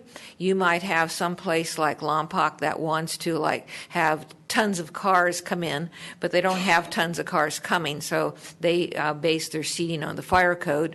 But you might have someplace else like Los Altos that doesn't have that same objective. I see the seating parking issue as a very, very, very local issue, which is why if this council wants to consider the decoupling, that it be vetted by the Planning Commission. Ms. Jensen. So I'll just weigh in. I think the council should explore decoupling it. There's many other jurisdictions that do it that way. Sort of in response, or not really in response to what Councilman Leonardis said, we've had speakers from the downtown tell us that what is important to them is that we have very clear rules, that they are enforceable and that they apply across the board so that everybody knows what to do. If the CUPs are being observed more in the breach than in the obedience, then there's something wrong and we need to fix that. So if the way to do that is to say to this council to say, we would like to consider decoupling it. And we would like everybody to consider, do the research necessary and present the ideas that I think Ms. Wren was talking about to do the extra work that needs to be done. So, for example, I know the count on our comparison jurisdiction chart, it said Campbell has a rule of one seat per, 4 seats per one parking, except that it's all enmeshed in a code section that requires shared parking. And it gives credit if you have shared parking, and it requires agreement. So it's not quite right that it's 1 to 4 in Campbell because they're requiring other creative ideas. So I would like to see it get vetted. I'd like to see this being taken up. I disagree with the mayor in that we'll just send it back and say that the council says, think about decoupling it. I think it makes sense to say, and here are some, if staff is saying they're prepared to propose ordinance language, say, and here's some ideas for how it might work if it were decoupled, so that at least they can be on the floor and be discussed. So that would be the kind of thing that I would be hopeful that we would do. Further discussion? Ms. Sayak. So I absolutely believe that we should decouple parking from seats. I think that we've heard enough testimony from many of our merchants downtown that, one, the CUPs that we've been setting haven't even been followed. And that what we've also heard is that the merchants want some flexibility in how they can adapt to the changing economies, changing marketplace, changing desires of the merchants. And the reason why I brought up the process issue is if we realize that retail, restaurant, everything is changing, I'm concerned that an ordinance with such specificity will just constantly keep us in a reactive mode. Whereas if you have something as broad as a policy that can be fluid and change depending on what we're actually seeing with our downtown and our commercial centers, we can be more adaptable. What I've also heard from testimony is that if we do something as wild and say, let's go with the fire code, we really aren't going to be getting restaurant owners that will maximize the seats because they also want an ambiance and an environment that's comfortable, and most likely they won't get restaurant patrons who will want to sit shoulder to shoulder to each other. So what I'm looking for is I'm looking for an opportunity to allow the restaurant owners to figure out what exactly is the ideal seat count for them to maximize their revenue, which is a high priority for them, but for us also to see what works best for our downtown. I'm concerned that if we limit it, whether it's square footage or seating allowance or parking spaces, we're just creating this artificial boundary of what a restaurant should actually be. And the patrons are the ones who actually decide for themselves based on what's provided. So I'm looking for staff to give me this option that gives me the most flexibility. And right now, all I can say is I want to decouple it. I don't know which of these boxes is the right one, but I want us to move forward. So I don't know if that helps, but that's where I'm at. Mr. Leonardis. Thank you, Mayor Spector. With respect to the Vice Mayor's comments, yes, restaurants are one type of business downtown, but you also have shopkeepers and you have a finite amount of parking places, and you also have a lot of employees that work downtown. So, yes, right now we are de facto decoupled. That means there's an issue with the policy or the ordinance. But really, I think it comes down to we need a bigger bucket to hold more. We can decouple. I don't think that will solve the problem. It could make things worse by allowing people to add seats. And I agree with free markets and letting restaurant owners decide and having the flexibility in changing business models and such. But it could have an unknown effect on the shopkeepers and the other business owners if too many restaurant owners or bars or whatever decide, hey, we're going to add capacity, and other folks will not have time or places to park for shopping. And I realize that restaurants operate mostly in the evening and bars and such, but that could be an unwanted side effect. If I had my druthers, I would say Campbell's got a 300 parking place garage right behind a key restaurant. We should go find out who built it, how much it costs, and then start the discussion. Mr. Rennie. Thank you, Madam Mayor. I'm also, I think, pretty far on the side of decoupling. I guess I want to be a little bit careful. But when I think about the problem, right now we're designed to try to have a good parking experience, and is that really what we want? I think we want our businesses to be vibrant and to be able to survive and maybe make a little money or get past break even. So it seems to me it makes more sense to decouple it and let the businesses set up the seating that makes sense for them. And if there isn't good enough parking, then it limits the who's going to go to the stores. The other way around, we're limiting it, but not really knowing whether there could be more people there, or because we don't really know if the parking's filled up, or for certain times of day whether it's filled up or not. Also, as our community changes, more people, hopefully we're going to have more transportation options. The downtown is a large area that you can park and you do many things. I think we need to decouple, but I don't want to take the pressure off of us also trying to, as Mr. Leonardis said, make the bucket larger. I think that originally it seems like we had this coupling to keep the pressure on getting more parking spaces. So I don't want to take the pressure off of getting more parking spaces, but I am in favor of exploring the decoupling. Ms. Jensen. A comment, then a question.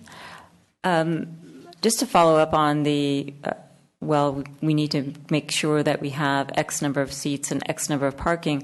I've seen around the country lots of restaurants or eating establishments, I'm going to call them, where there are no seats. And they're very successful. So I could have 0 seats, but potentially need 500 parking spots, and I would still be somehow in line with our CUPs. So I'm thinking that the notion of a seat equals a parking is not current. So I agree with the Vice Mayor that whatever we can do to be more fluid, and this is where I go to my question to staff, is that if I were interested in making a motion that said, how can I be the most fluid in trying to figure this out versus starting at X and saying, we would like to decouple it, and then going off forever, and then coming up with something that in a year is obsolete. How would I accomplish that? And I'm looking to the staff to tell me what would be the way to accomplish that. So that would be to be silent, or to state that it would be the fire code. Much like Morgan Hill, they have parking ratios, but they are silent on the number of seats, just like we are silent on the number of people that can be in a dress shop or another type of retail establishment.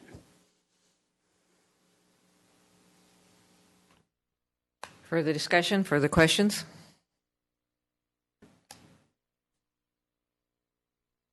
Ms. Sayak?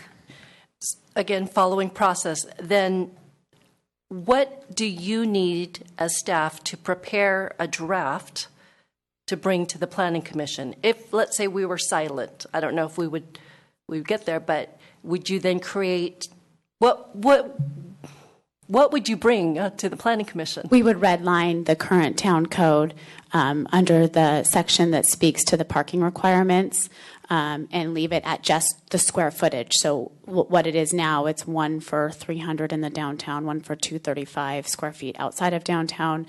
That would remain, but the next section that then goes on to state if you have a separate bar, you can have 3 seats. If you don't, you can have 4. That would just be redlined out.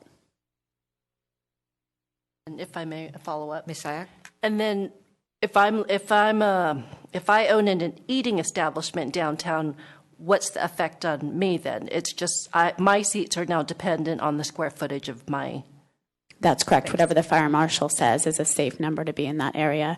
And I'll look to Rob. We would probably need to do something if you're looking to allow people who already have a CUP with a maximum number of seats. We may be able to do a blanket statement that allows the least restrictive of those two numbers. And then moving forward, everybody would follow whatever the new ordinance was. Following up on Ms. Sayak's question, if this document goes to the Planning Commission, would you be telling the Planning Commission, here's what the council wants you to do? I think that we would say this was the discussion that we had, this was the council's recommendation, and they're asking for your feedback. I don't know. We could do whatever you would like us to do. We could say this is what the council wants, or we could say this is for your consideration. Ms. Jensen? A follow-up on the same question. We could stay silent on this page 2 of our staff report under where it says conditional use permits. You say, should the council choose a method other than parking space credits to calculate seats, ordinance language could be included to allow those blah, blah, blah. So it seemed like staff had something in mind. Did you have something in mind as options? And I'm going to say that and then add on to that. And if we didn't want to just stay silent, if we wanted to, for example, say, and we want to allow you to do agreements to share parking, and we want to do whatever, so that we were creative with our parking requirements, how would we do that? We could certainly propose, if you could give us that feedback tonight, we could put it into an ordinance. We could also, like we had talked about, another option being is to not address it in the ordinance and then do a policy if you wanted those things to be more fluid, the shared agreements and things like that. And Joel may have more to add. And I would just add for the shared parking in particular, that's currently in our conditional use permit table, so that would require modification as well. We can encourage it. Currently it requires a CUP, but we could add language to the restaurant section specifically to allow for that, potentially without a conditional use permit. Okay. I wouldn't necessarily want it to be limited to restaurants, but I understand you're telling me it's in the CUP table. Further discussion. Ms. Sayak. And one of the reasons why we would have to go through the Policy Commission, well, one of the goals is to have any interested person weigh in on this as a potential change townwide. So how would we alert the public that this is a significant issue that we're considering? Typically, I will do an email out to all of the business owners. We could do other outreach if you would like, something in the paper or, we obviously would use our What's New and our avenues here, but if there was a deeper outreach that you wanted us to do, we could certainly do that. Let me follow up on that. So you mentioned having the information go out to the business people. How would the information of a new parking code amendment or change be given to the public? It would be done through our public noticing like we do with all of our noticing, but we could do further noticing if you wanted it to be not necessarily just in the legal notices in the paper. Another option for your consideration is that typically the Los Gatos Weekly is looking for local stories such as this, and this might be a public interest story that a reporter may want to focus and highlight. Sorry, I cut you off. Do you have anything else? No, actually, it was along the same vein. I think advertising and reaching out to the business owners is one subset, but if parking is a significant issue that is of concern to any patron, I think that's a townwide issue. And so I would encourage you to use all of our mechanisms so that it's just not the business, because they have a certain angle and we have to make sure that we're hearing from everyone. Sure, absolutely. All right, Council. Do we have a motion? Ms. Jensen. Okay, I'll try a motion. My motion would be to direct staff to present options, including potential ordinance language, to the Planning Commission for discussion with respect to decoupling parking and seats. I'm just going to say that in our codes and ordinances, and not indicate in any of the options presented that the council is directing a particular action, but that these things are being presented to the Planning Commission at the request of the council for discussion and feedback. We have a motion. Do we have a second? Mr. Rennie? I'll second. All right. We have a motion and a second. Discussion. All right. Mr. Leonardis. I'm going to support the motion.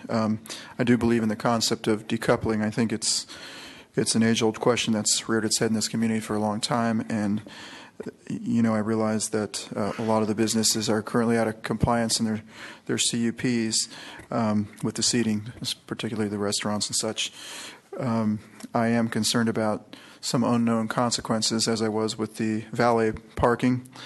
Again, we can try what we can moving forward to kind of game this lack of parking in our community, but it's imminent that we're going to need a bigger bucket.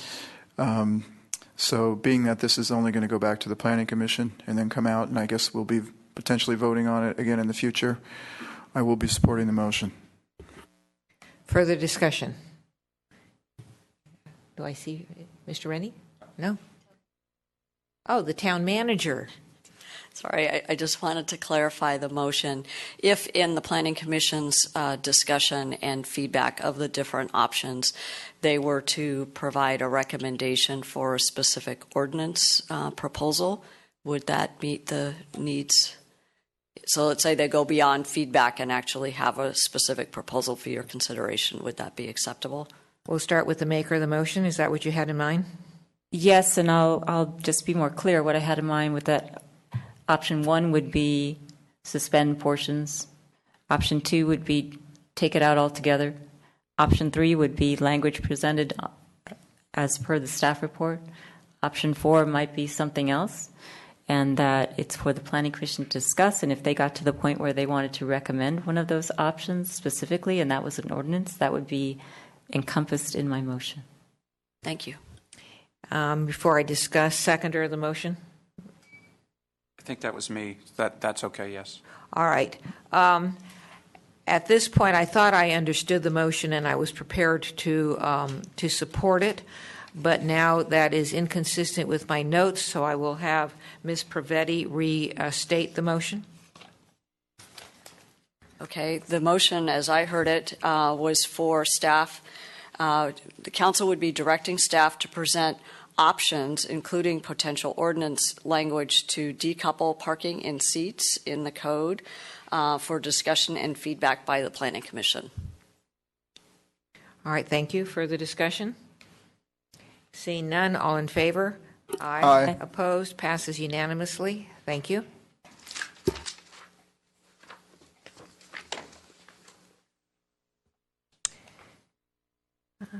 We are on agenda item 11, Community Grants Program Update.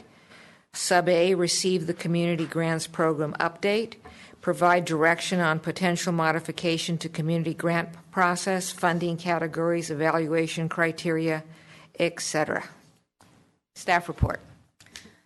Good evening, Council. Mayor Christina Gilmore, Assistant to the Town Manager. The item you have before you this evening is the Community Grants Program Update. At the June 2nd, 2015 budget hearing, the Council expressed a desire to learn more about the Community Grant Program. And so this staff report and presentation this evening has provided the Council with background on the Community Grant Program, which has been in effect for 20 plus years in the town of Los Gatos, as well as information on the grant application process, which are included as attachment 1 and 2 of your packet, as well as a 10-year history of the grant allocations that the town has made since 2005, and that is included as attachment 3 in your packet. So just to give a very high-level summary of the grant program, the grants are reviewed and recommendations are made by 2 commissions, the Arts Commission, reviews and makes recommendations for arts, cultural, and education grants, and the Community and Senior Services Commission reviews and make recommendations to the council for human services grants. Traditionally, the last several years, the town has administered approximately $100,000 in community funding grants. In the last budget cycle, the council approved approximately $90,000 for community and senior services grants, for the human services grants, and $19,800 for arts, cultural, and education grants. Each of the commissions does have an evaluation process that they follow annually. So once the applications are released at the beginning of the calendar year to interested agencies who want to apply for the funds, each commission appoints a subcommittee, a grant evaluation subcommittee, who reviews each application based on the criteria that is listed in your staff reports and in attachments 1 and 2. Following the subcommittee review, they make a recommendation to the full commission. They hold a public hearing. Each of the applicants are invited to attend the public hearing and present 3 minutes each on a highlight of their programs. From that process, the commission adopts a recommended allocation for each organization, and that recommendation is submitted to the council for their review and approval during the annual budget cycle. The staff is proposing to work with each of the commissions in addition to several of the community agencies who have received annual grants to identify some future process improvements. Staff has been working with the commissions for the last several years, and we recognize that there's probably many ways that we can make this process moving forward a lot more easier for both the commissions as well as for the agencies to apply for. So such recommendations that staff would propose, and we would work with each of the commissions as well as the agencies to get feedback and other recommendations for process improvements, could potentially include revising the grant funding cycle from a fiscal year to a calendar year, revising the quarterly reporting to include, and also into including more meaningful performance measures and metrics for each of those agencies for the reporting. Working with our town attorney to revise and streamline our agreement for services, as well as digitizing our application so that agencies can apply in a more streamlined process online through an e-signature platform. Any of those process improvements that the commissions consider with the feedback from the agencies would be brought forward for town council approval, and staff would recommend that those recommendations, if approved by the council, would be implemented in the following budget year of fiscal year 2017-18. So staff is asking for council to provide some feedback and direction on the grant process. On the board, we have, that's also included in your packet at the bottom of page 3, we have 2 questions for the council. We ask that council provide some feedback and direction on any potential changes to the community grant programs if the council does desire to see the program revised or updated. Examples could be changes to the existing funding categories, evaluation criteria, or budget allocation that would meet council's priority and objectives. And I do want to add that within the staff report, staff does recommend that the community grant funding allocation for the upcoming budget year for 2016-17 be based on the prior year allocation, and that amount was $109,800. And then the second question we ask for direction from the council would be to find out what other input or direction the council would like to offer regarding the community grant process. So that concludes the report. Staff is available to answer any questions. Questions of staff. Mr. Rennie. Thank you, Mayor Spector. Several questions. Where to start here? So you suggested changing from fiscal year to calendar year. How does that make any difference?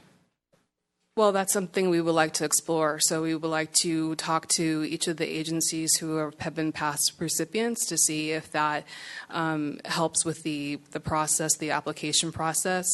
So that's just an idea that staff was putting forward. We don't know if that would make a difference, but that's something a question that we could ask. Another question. How cumbersome, in other words, cost, effort, so forth, is it for the receiving agency to administer their grant and do all the follow-up? And then how cumbersome and how much does it cost us to follow up? And are all grants the same? I see we have a lot of different dollar amounts. If you get $1,000, do you have to put as much effort in reporting and administering as a $20,000 grant? Correct. So our current grant process is based on a former federal grant process that the town used to administer, which was the Community Development Block Grant process. So the current process is very time intensive, both from staff and from what I assume, and just in talking to agencies who apply for funds on an annual basis, it's time intensive for the agencies. There is quite a bit of paperwork that needs to be filled out for just the application. We have a lengthy list of supporting documents that have to be submitted. And then once a grant is approved by the council and administered by the town staff, we have quarterly agreements, quarterly reporting. And so that takes amount of staff time to review, to process. It comes in through our administratively, and then it goes through the finance department. So I can't estimate the number of hours. However, from town staff time, we do devote quite a bit of time annually, especially at the beginning of the calendar year, to get the process up and running and to the council for final recommendations, and then for the administrative review and approval process for the quarterly reporting and financials. Mr. Rennie? Yeah, thank you.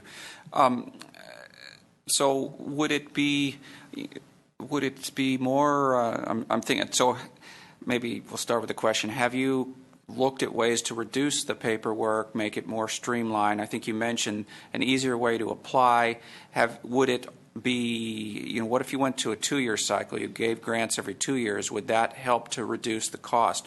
I'm assuming, we could, for example, have more money if we spent less staff time administering. We'd have more money to actually give to these organizations, and they'd have more money to provide their services if they weren't doing paperwork. So I assume this is a good thing that we want to find ways to streamline. So on the 2-year question.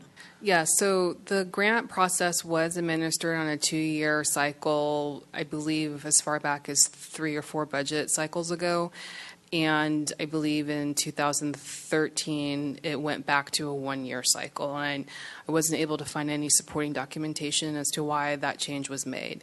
So perhaps moving to a 2-year cycle would cut some of the administrative time and cost, both from the town side as well as from the grantee side or grantee side. Any other process improvements, I assume we could explore and understand, how that can make the whole process a lot easier. Over the summer, we had a summer intern who did some preliminary benchmarking for the town, looking at other grant programs, applications, mostly from nonprofit agencies, and did identify some process improvements that would streamline the entire process. So we do have that information, and if that is council's direction, we would go back to that initial research and try to figure out what would be the best way for us to move forward. Have another. Mr. Rennie? Thank you. So in terms of the number of grants we're giving out, when I look at the list, it looks like it's a fairly large number of grants. Would it be more prudent to cut back the number of grants and just make them larger? Absolutely, and that is at the discretion of the council. So the council, every budget cycle, has the opportunity to change the recommendations, to change the funding amounts. So that is definitely within the power of the council, and that is one of the questions that we're asking this evening, if the council would like to see any of the grant process change, including budget allocation. That would be direction we are seeking from the council this evening. I think we would need to understand, if we made that change, what does it save in terms of staff costs, for example? I don't think we can just make it on a guess. That's correct. And so staff would have to come back to the council with some estimates or some further information for the council. Thank you. Further questions of staff? Mr. Leonardis. Thank you, Mayor Spector. Ms. Gilmore, looking at the chart, it looks like there's a lot of organizations that might be outside of the vicinity of the town of Los Gatos. And when you're giving out money, you want to have it support your own community, I feel, because there's a lot of needs within our own community. Has there been any analysis done on what percentage of roughly the $100,000 we gave away is used within our community versus outside of our community? I don't have a percentage off the top of my head. However, we do require agencies as part of their application process to quantify the number of Los Gatos residents that they anticipate serving, and that's also included as part of the quarterly report. So we try very hard to ensure that the organizations that receive funds do serve some portion or some percentage of Los Gatos residents. It is true that several of the agencies on this list are not physically housed in Los Gatos. Some of them serve the broader Santa Clara County, and Los Gatos is a portion of the population that they serve. Thank you. Further questions of staff? Ms. Sack. I'm going to take the opposite of that.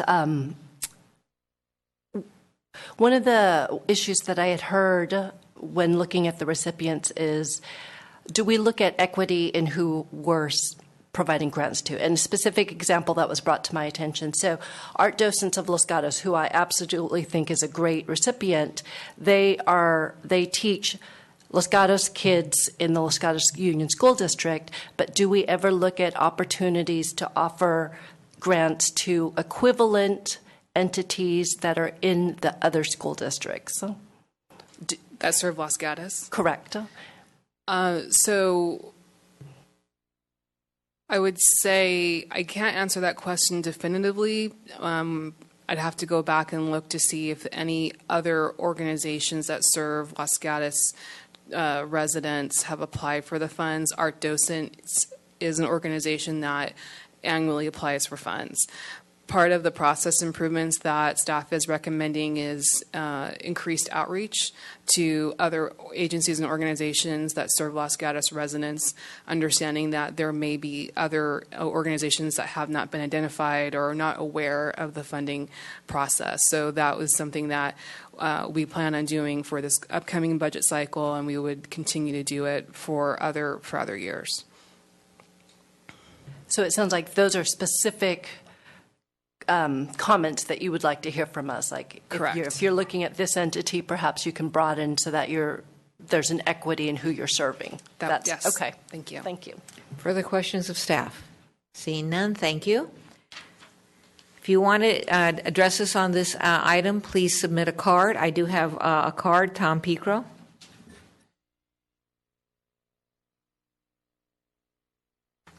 Hi. Tom Picro, 108 Panorama Way. I'm a member of the Community and Senior Services Commission, currently chair, but I'm speaking as an individual. I first would like to say I agree that some updating, as Christina suggested, is I think, a good idea, a timely thing to do. Next, I'd like to commend the council for many years now of supporting community needs through this grant process. I think that's been a very valuable contribution, and I think it not only provides some direct money, but it helps to leverage community service providers who are in our community to meet the needs of our town people, and I think it's been a forward-looking activity. The next thing I would say is that the needs haven't completely stood still, so I just like to modestly suggest that if funds were to become available, some modest increase might be well spent. Just as one example, you can see the number of seniors in our community has been growing rather rapidly. There's now 19, according to our website, Los Gatos, 19% of the people in Los Gatos are over 65, and a third of the people are over 55. So the aging community does meet some of the benefit from these grants, as do the teens and as do disadvantaged and others, which is very valuable. I would finally comment that we could sync better on the advising to the council in terms of recommendations through the cycle, but I don't see it as a problem if you should so choose, if budgets were available, to make some changes in the budget allocation for the coming year. We could always provide supplemental advice in the May-June timeframe. There's always out of sync right now, as you know, because if we go through the process, the budget is actually allocated just at the very end of the fiscal year in the May-June timeframe. So simply doing a supplemental adjustment is to provide for your consideration. It's not a problem. Questions of the speaker? Hold on. Mr. Rennie.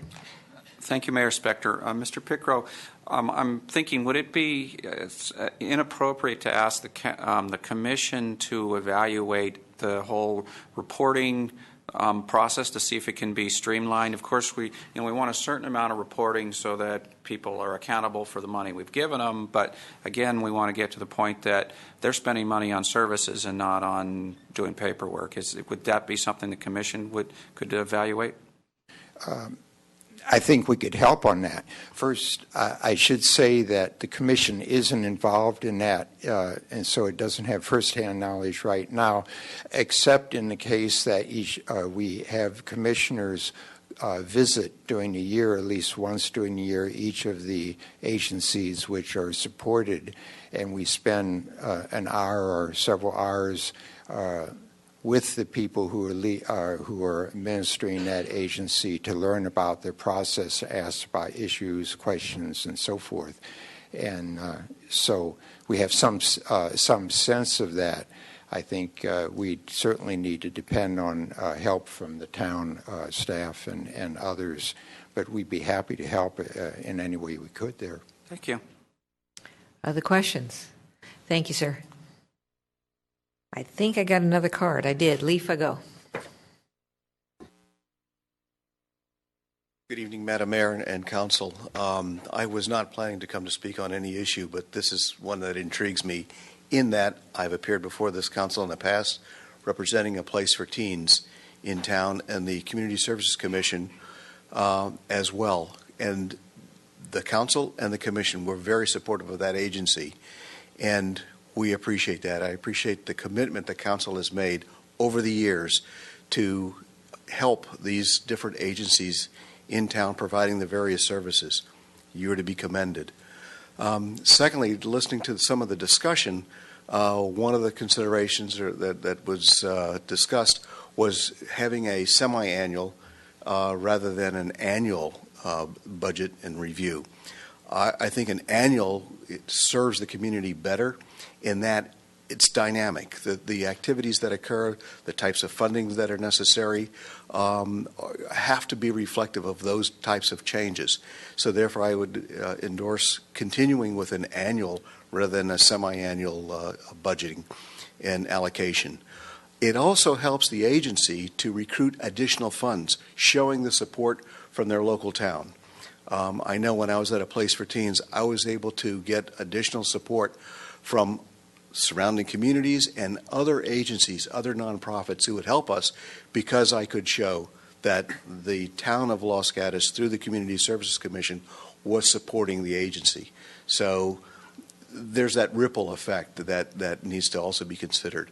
I think the accountability that is necessary, the types of reports that are necessary, and I appreciate the way that was handled.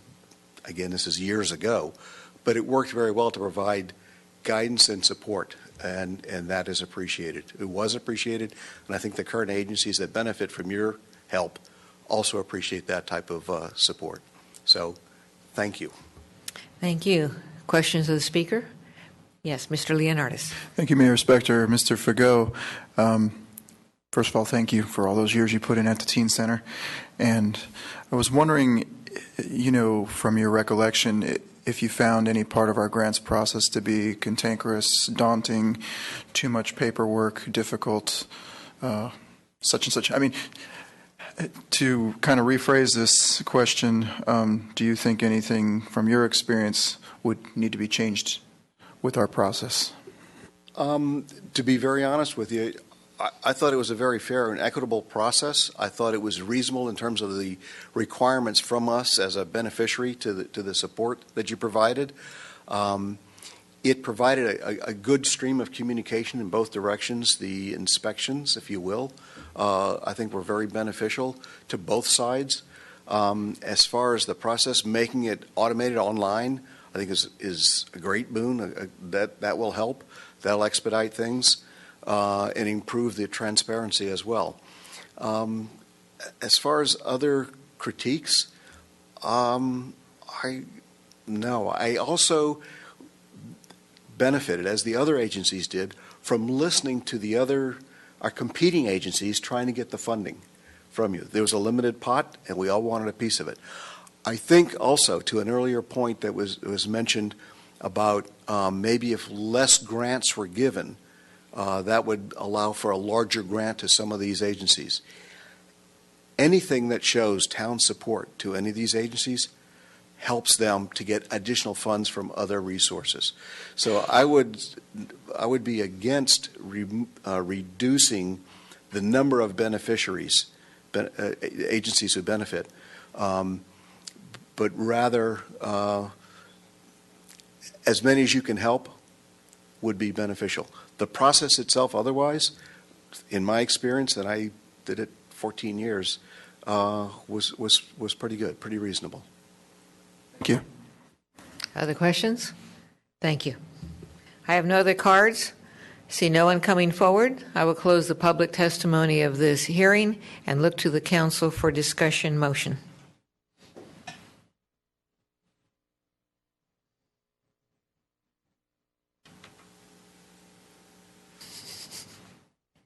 Mr. Leonardis. I will dive in first. Thank you, Mayor Spector. Just some general comments. I heard concerns about or ideas about ease of use, maybe best practices in other communities could be looked at. I myself would like to see a focus on our community first. I understand that some of the money could go outside of the community, but if it were to go outside the community, what I'd like to see is more attention to, if we're giving an organization a big grant, $10,000, $20,000, how many residents is it actually serving? Is it serving 2 or 3, or is the majority going to another municipality? Whereas an organization like what the Vice Mayor mentioned with Art Docents, which serves a lot of school children, only gets $4,000. It has a broader reach. I would like to see us broaden our reach. As Mr. Fagot stated, I would sure hate to narrow the scope of the people who are applying for grants or dissuade them and increase the amount that they're applying for. I would say let's reach out into other school districts.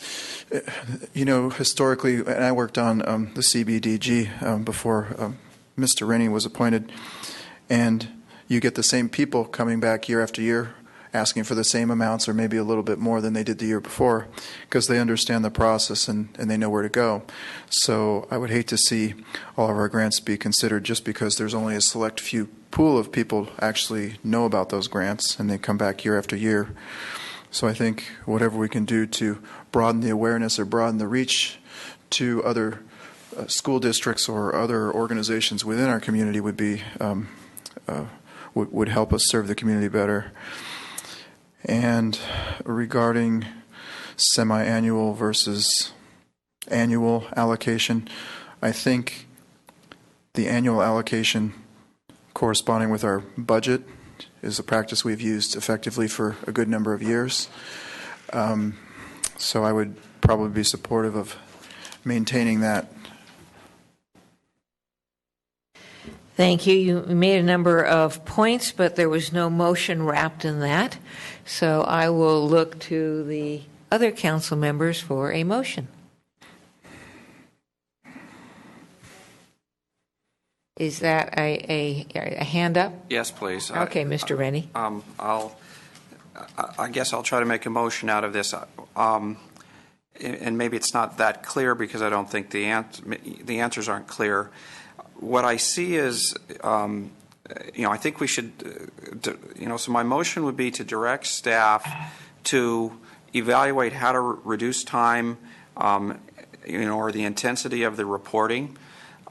There seems to be possibly a trade-off between efficiency of how we spend our money on staff time versus giving money away and the organizations using it, and the trade-off with broad support, finding other good organizations, the budding organizations in our town that need the help. So I'm not ready to give direction to say, I threw out some ideas of two-year cycle, reducing the number of grants, but I'm not ready to go with whether those are the right questions or not. I was hoping staff could explore those.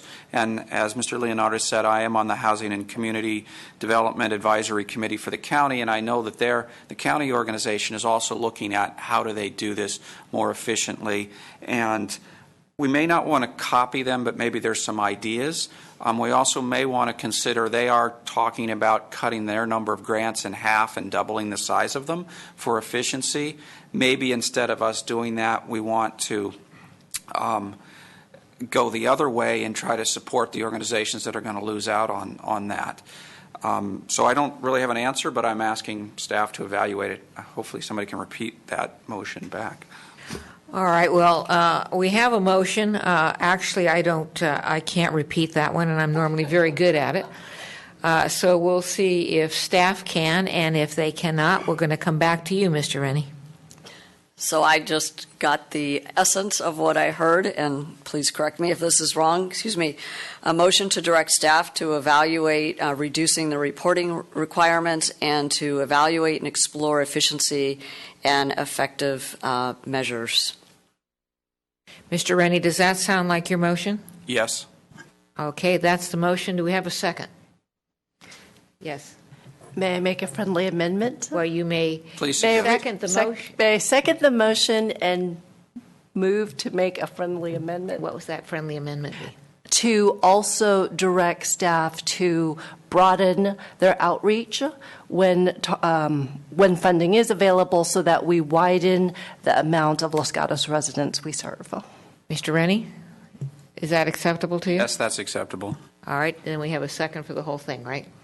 So we have a motion, a whole motion. It's been seconded. Discussion. Mr. Leonardis. Thank you, Mayor Spector. Question about the process. What happens next? So staff goes out and they do their research and such bring us back another report, at which time we will say do this, this, and this, and adopt it, or tell me what happens after.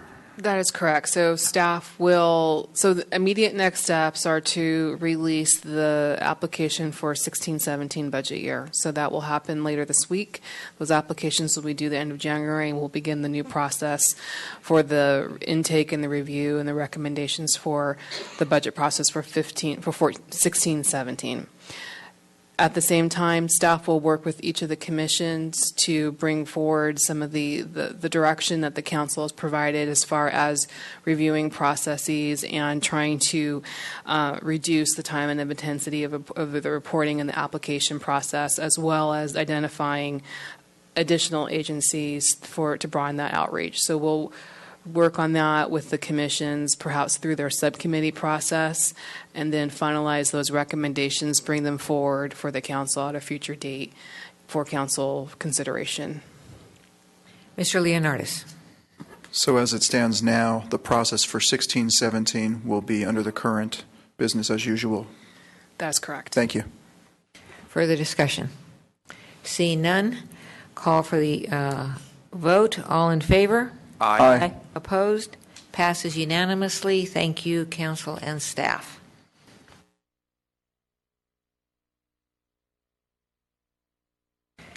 All right, agenda item 12, information report on community choice energy, and direct the town manager to return with an ordinance and other implementing documents for the January 19th, 2016 council meeting.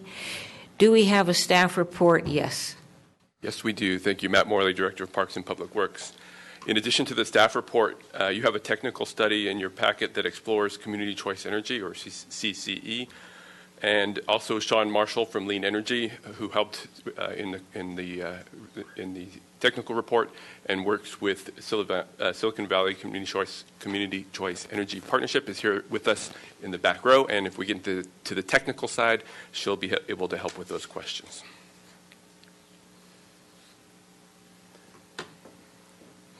So CCE is a way to obtain local control over the type of energy that's purchased for a set of customers. CCE is in place and operating successfully in 3 locations in California, in Marin, Sonoma, and Lancaster, and it's also being explored in several other communities. To explain it further, it's important to understand the electrical power system. And so in basic sense, the local utility, PG&E in our case, buys power from electric generators in California or elsewhere in the country.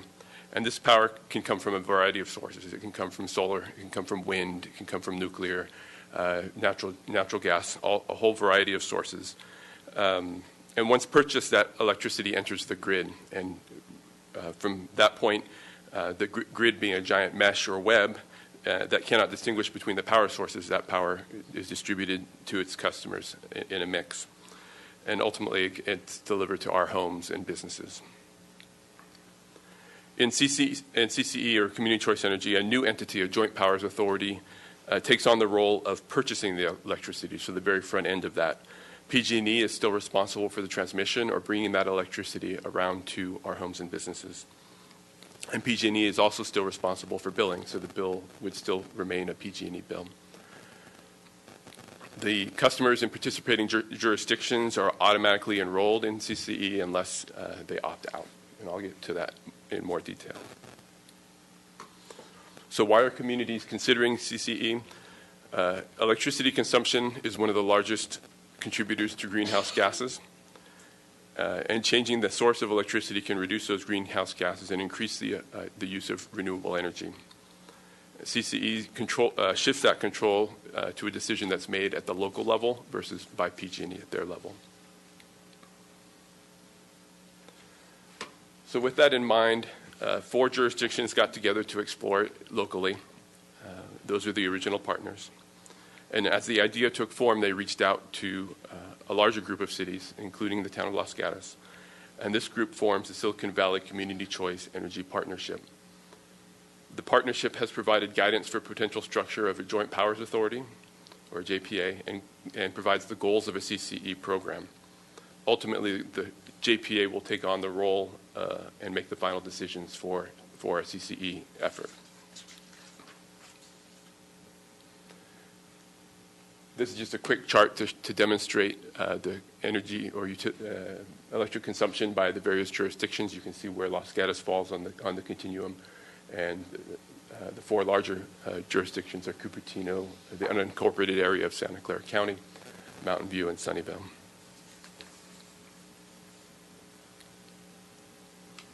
So I talked a little bit about the program having goals. To further the discussion, the partnership will put these goals together with a focus on competitive rates while increasing renewable energy and reducing greenhouse gas emissions.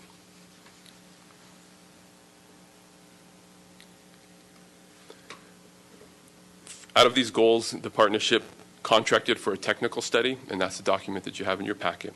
The technical study explored 3 options.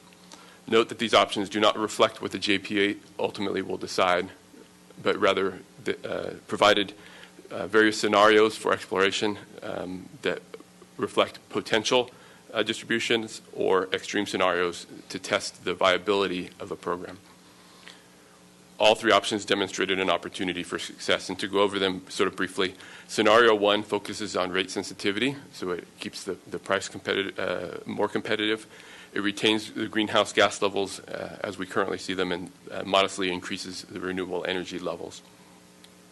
Scenario 2 increases the renewable and carbon-free content, so that reduces the greenhouse gas or uses more greenhouse gas-free solutions, and does a little bit less in terms of rate competitiveness.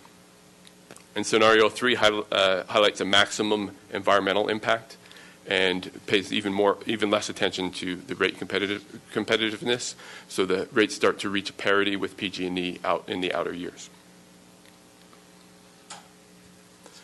For comparison, PG&E is mandated, or PG&E's renewable content now is about 27%, and they're mandated to achieve 33% by 2020 and 50% by 2030.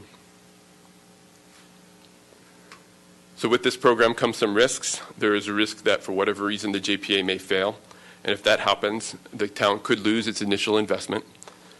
But the JPA is in place to buffer partner liability, and bonds that would be in place to ensure that customers are taken care of so that they're able to be switched back to a PG&E type structure.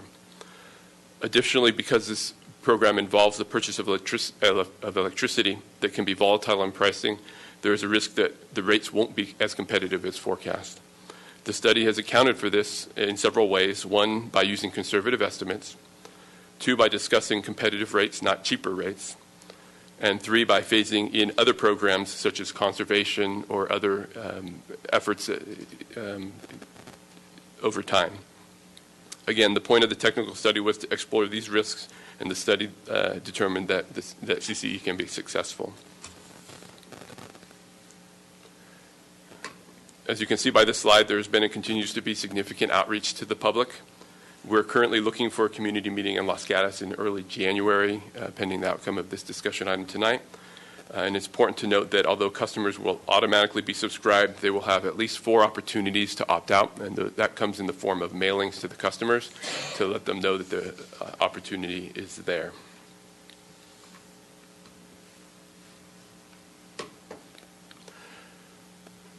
So although the program is looking for March completions, we have targeted January 19th, the council meeting January 19th, as an opportunity to return to the council.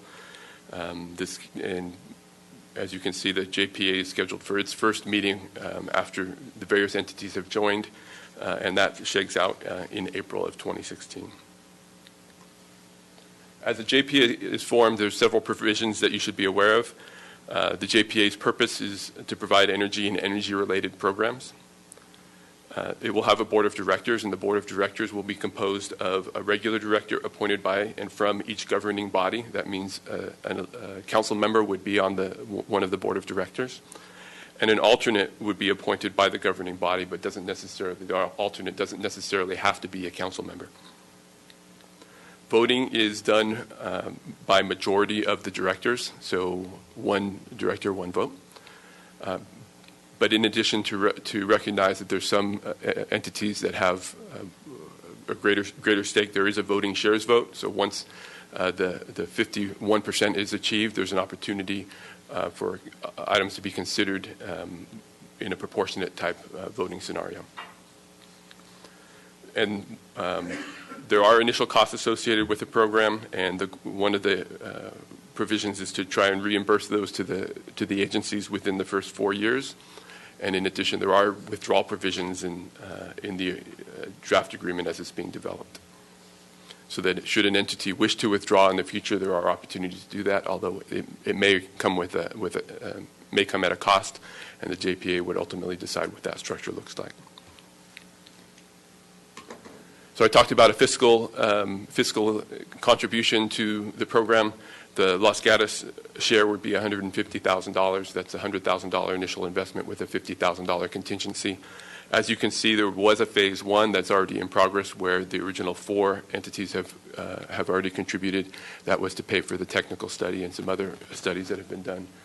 And these contributions would go to fund the startup costs of a JPA, to fund staffing, to fund the work that needs to be done to establish a JPA from a legal perspective, and those types of expenses.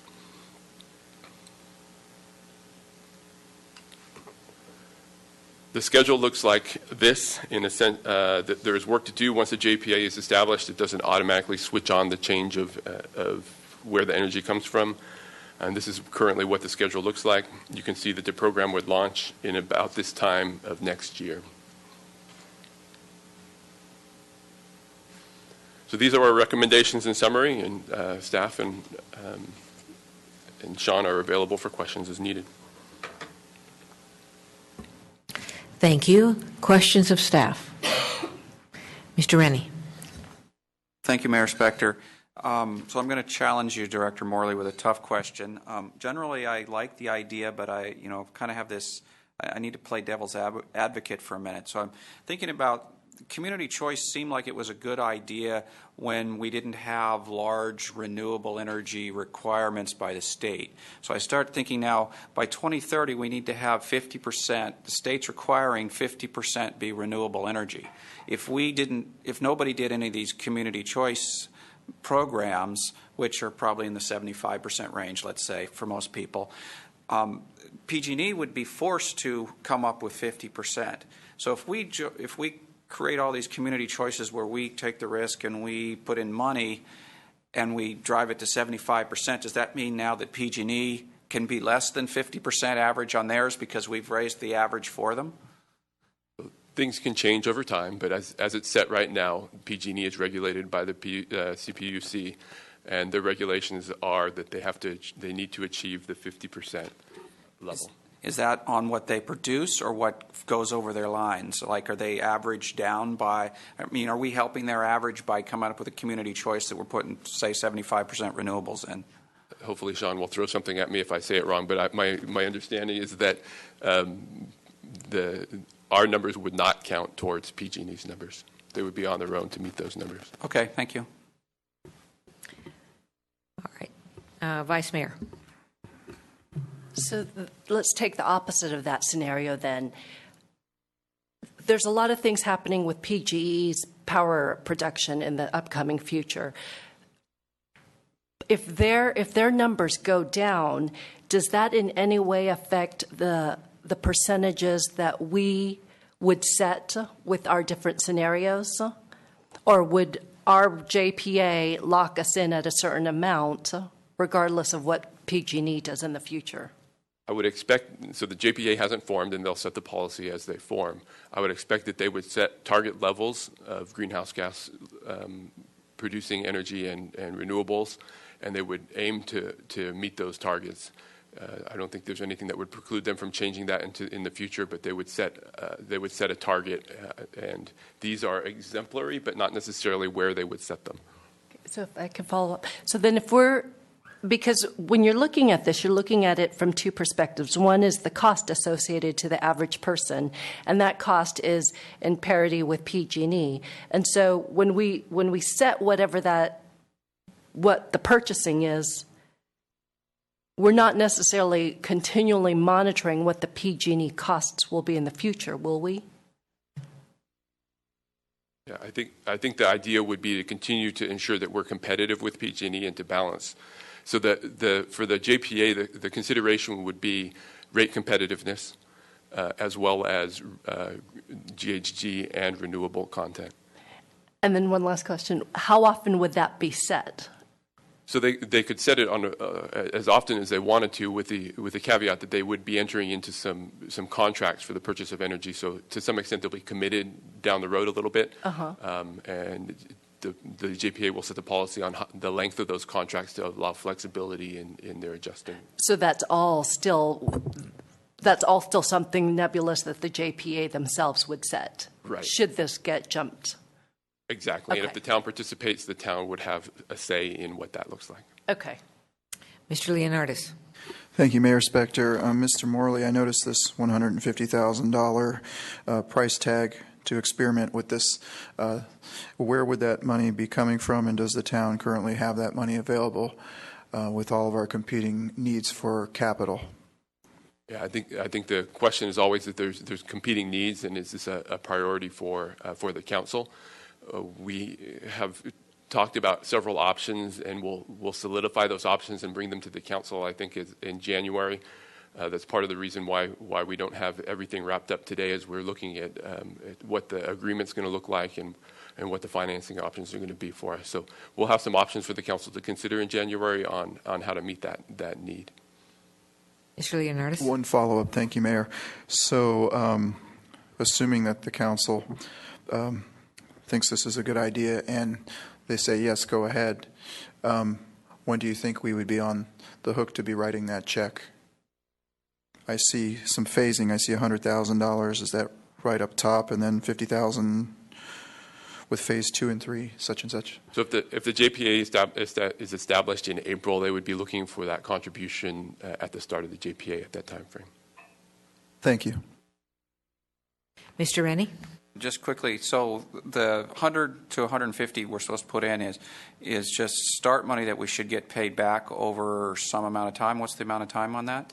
It's the goal of the program is to pay back the contributions over 4 years. I believe the other CCE efforts have been quicker than that on their payback, but the program felt comfortable with that as a commitment. Thank you. Ms. Jensen? Just a question about the financing and the timing. I'm curious whether we're putting the cart before the horse, because if the council says, yes, we're interested in doing this, have we committed to the $150,000 without knowing where it could come from and what our payment options are? I'm just trying to figure out, is there a point where if we say tonight, great, and then you come back and you say, well, the price is really X and you don't have it and we have no options, are we then allowed to go time out? Not such a good idea. We're not committing at this point. We wanted to get you the information early so that you could have an opportunity to hear it before we came to you with a budget adjustment to fund it, and before we came to you with the agreement. So once, if you direct us to go forward, we'll bring the opportunity for funding as well as an agreement to enter the JPA on the 19th. Further questions? Yes, Vice Mayor. Just because it's bugging me, can you explain unbundled renewable energy certificates? I can. So I'm not the expert, so hopefully this will be a high-level description. So when energy is renewable energy is generated, there are credits that go with it for that renewable energy based on the units of energy that are produced. Those credits can either go with the energy or they can be unbundled and bought on the open market, bought and sold on the open market. So the idea would be that an organization could buy energy credits and meet the renewable by doing that, not actually by generating. So it's sort of a way around. It's become a questionable way of achieving the goal, and so the program is not looking at using unbundled credits.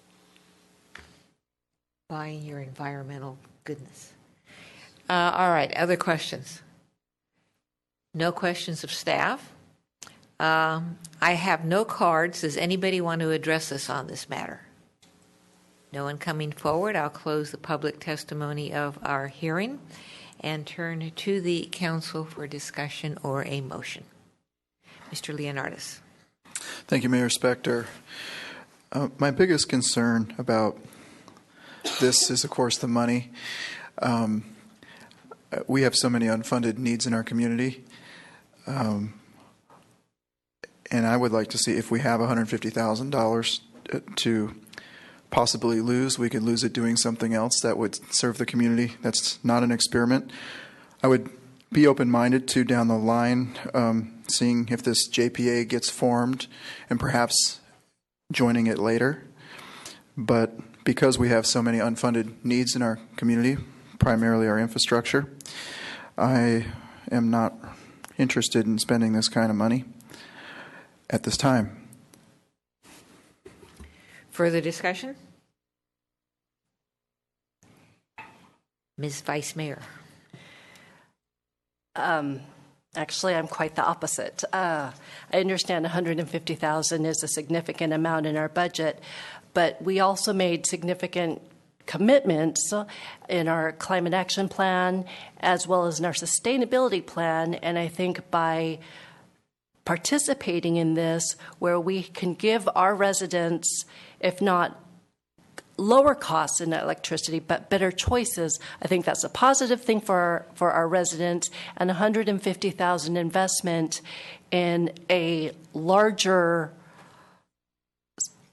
commitment to the environment that we've signed on through our different documents is something that I think would be of value with those funds. So. Should I hear a motion? Yes, so I'll go ahead and make the motion to direct the town manager to return with an ordinance and other implementing documents for the January 19 council meeting. And based on the information provided, we are not committed to a certain amount now, but we are at least beginning the process of looking at the options available and also opening up further discussion for our town residents to weigh in if we request this community meeting that other communities are currently having. Do I have a second? Mr. Rennie? Thank you, Madam Mayor. I will second it because I don't really think it's an experiment. I agree with everything the Vice Mayor said about our climate action plans and so forth. And from the looks of this, it's got a lot of momentum. It looks like it's going to be successful. So I think the risk is relatively low, and I can second this. Thank you. I got a motion. I'm going to support the motion. Yes, at some point it's going to cost us some amount of money, which is relatively modest at this point. We could anticipate having that money returned to us over some period of time. I agree that $150,000 or whatever it is could serve the community, as was stated. However, I think that being the environmental benefits of this program serve the community even greater. Further discussion. Mr. Leonardis. Thank you, Mayor Spector. Generally speaking, serving on a number of these JPAs, some of them are established for good intentions, but they have to prove their worth over time.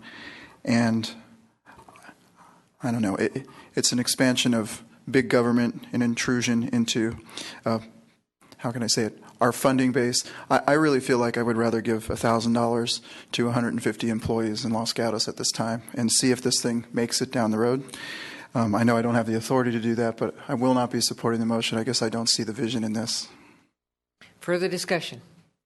Seeing none, we'll call the question. All in favor? Aye. Opposed? No. Passes 4-1. Mr. Leonardis voting no.